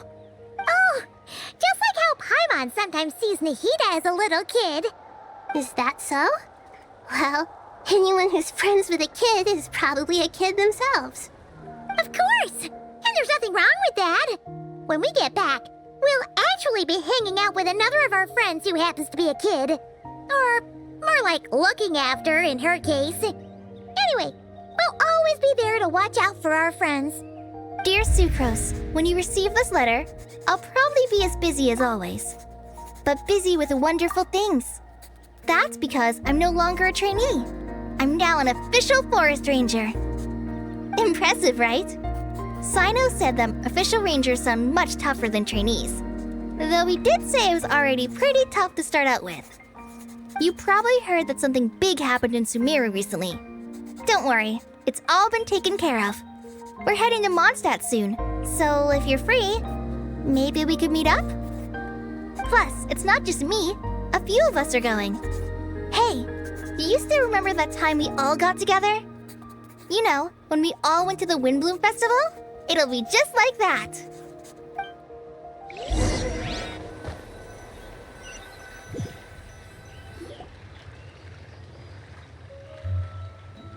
Inari, is that... Don't you say it! Is that the great Vayuvyastra?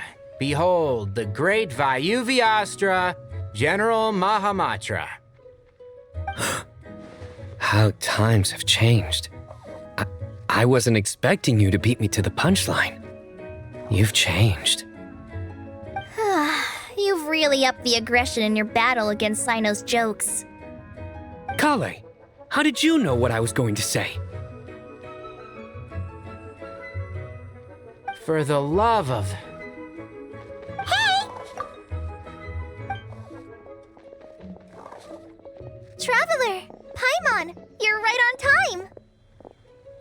I hope we haven't kept you waiting. Kalei!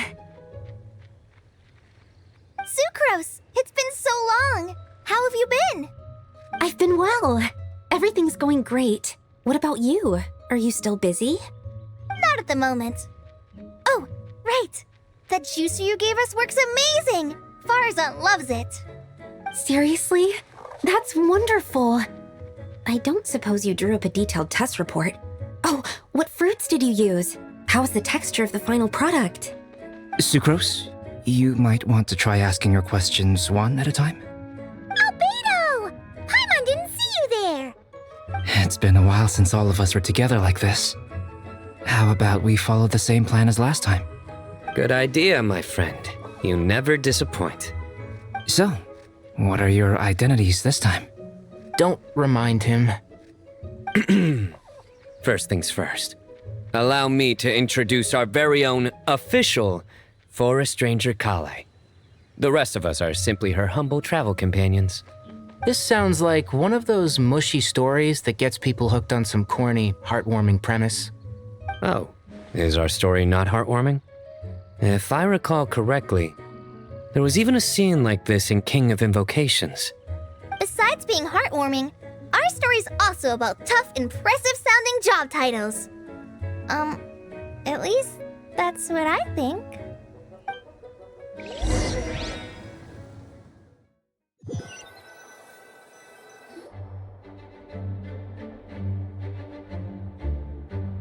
Oh, you're here already? I'm still giving Dodeko a little trim. I won't be a moment. A trim?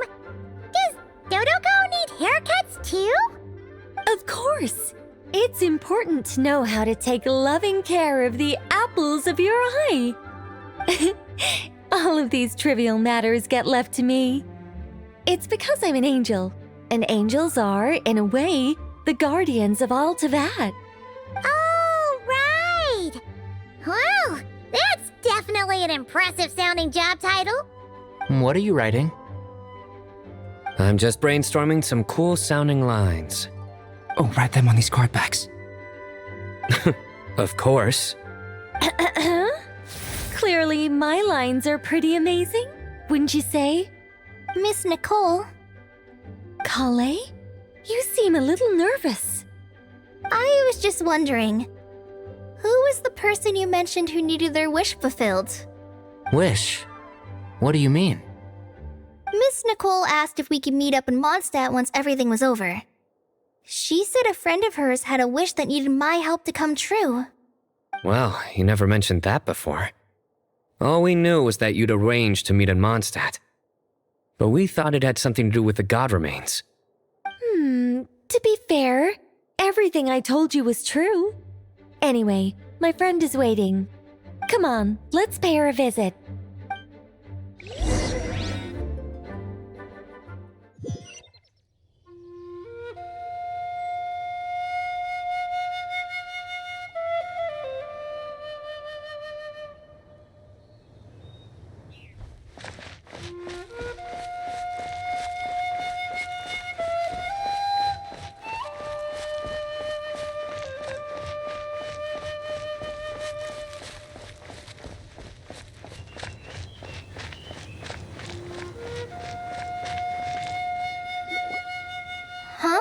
You're... Surprised? I bet you weren't expecting to meet a woman like me beneath this beautiful tree in a faraway land. An oasis will spring from the place where a djinn resides. That saying falls somewhat flat here in Mondstadt, given that everywhere is already so lush and green. Lilupar, what are you doing here? I made friends with Miss Nicole. I asked her to bring me here and then invite Kale to come. The prologue to this story is that I have a wish. It has stirred within my heart for centuries, millennia even. Originally, it was merely Al-Ahmar's lie, but now it has become reality. Could this be related to the goddess of flowers? My dear young lady, my mistress left her final trace in this world upon you. I can't tell you how glad I am to see you here. And now I have seen you, and peered into your heart. You have experienced hardships and suffered setbacks. The torment an ordinary person might expect to face has befallen you threefold. This is the source of your resilience. But, beneath all this, I have witnessed the seeds of desire. You yearn to return to the simple life you once knew, do you not? I do. I want to throw away everything that isn't mine. But how do you decide what is yours? The scars that others carve into your flesh? The kindness and love they inscribe? Are these things not yours as well? They are. This is something I've talked about with Miss Nicole. Miss Nicole said I should learn how to adjust my standards. I just want to live as an ordinary human. Anything beyond that isn't mine. Don't you want anything from the remains of the goddess of flowers?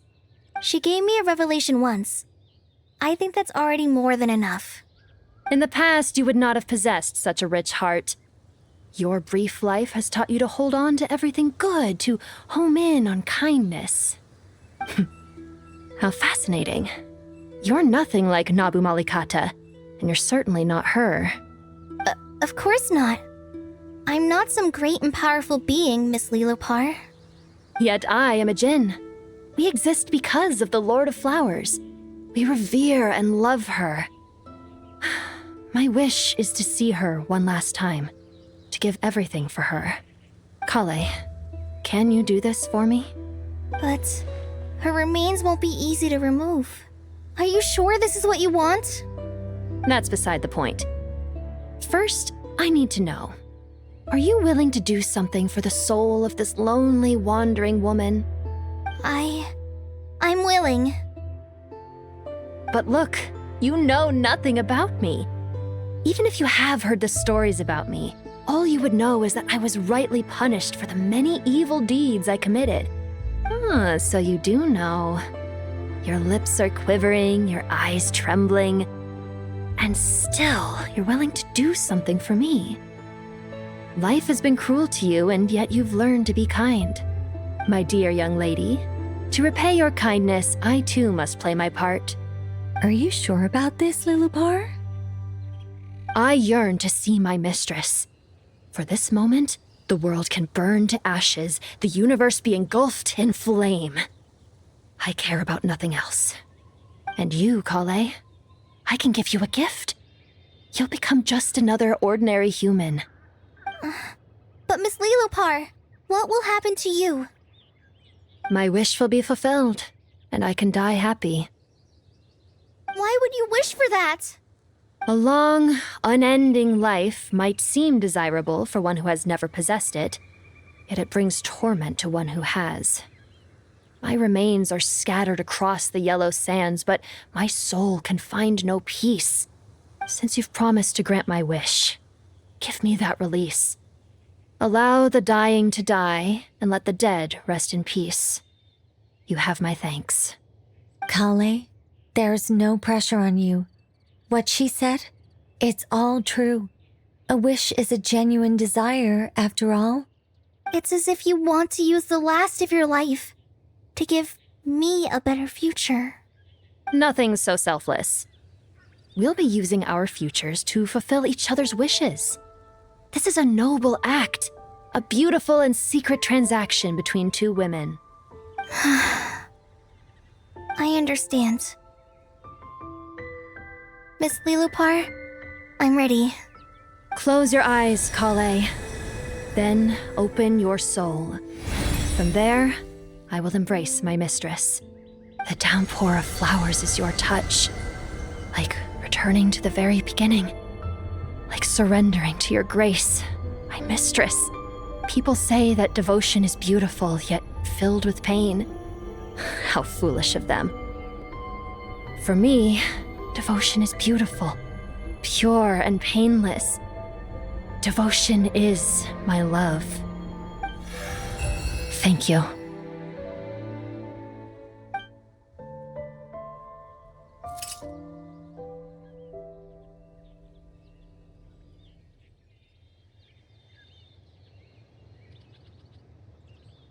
Lillipore!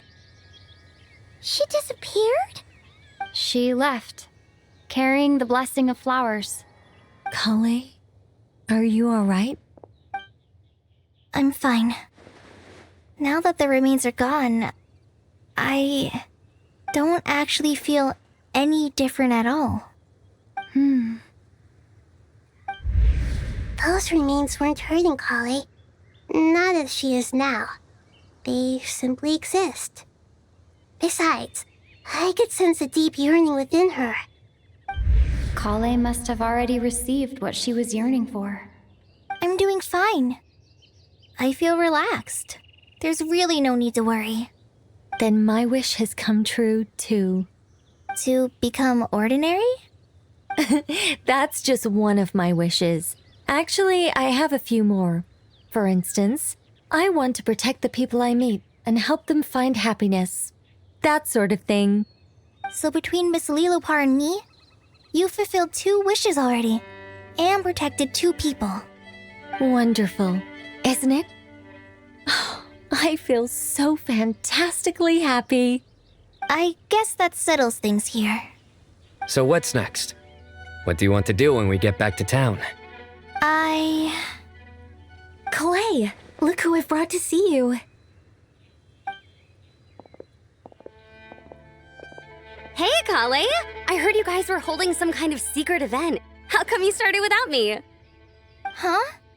Oh no, it's nothing like that. We were just saying goodbye to an old friend. Really? Who?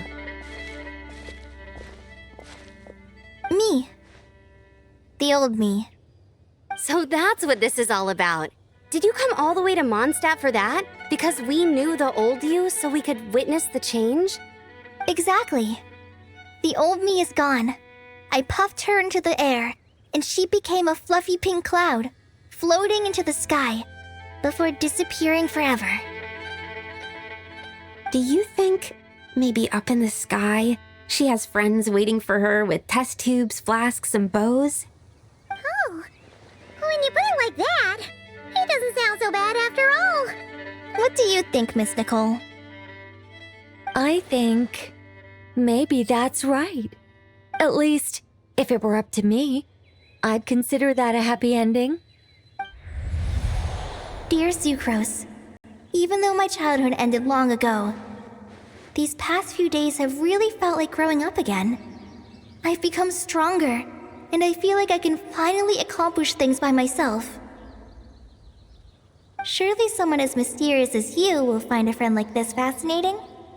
Always growing, always thriving like a plant. I came to say goodbye to my old self.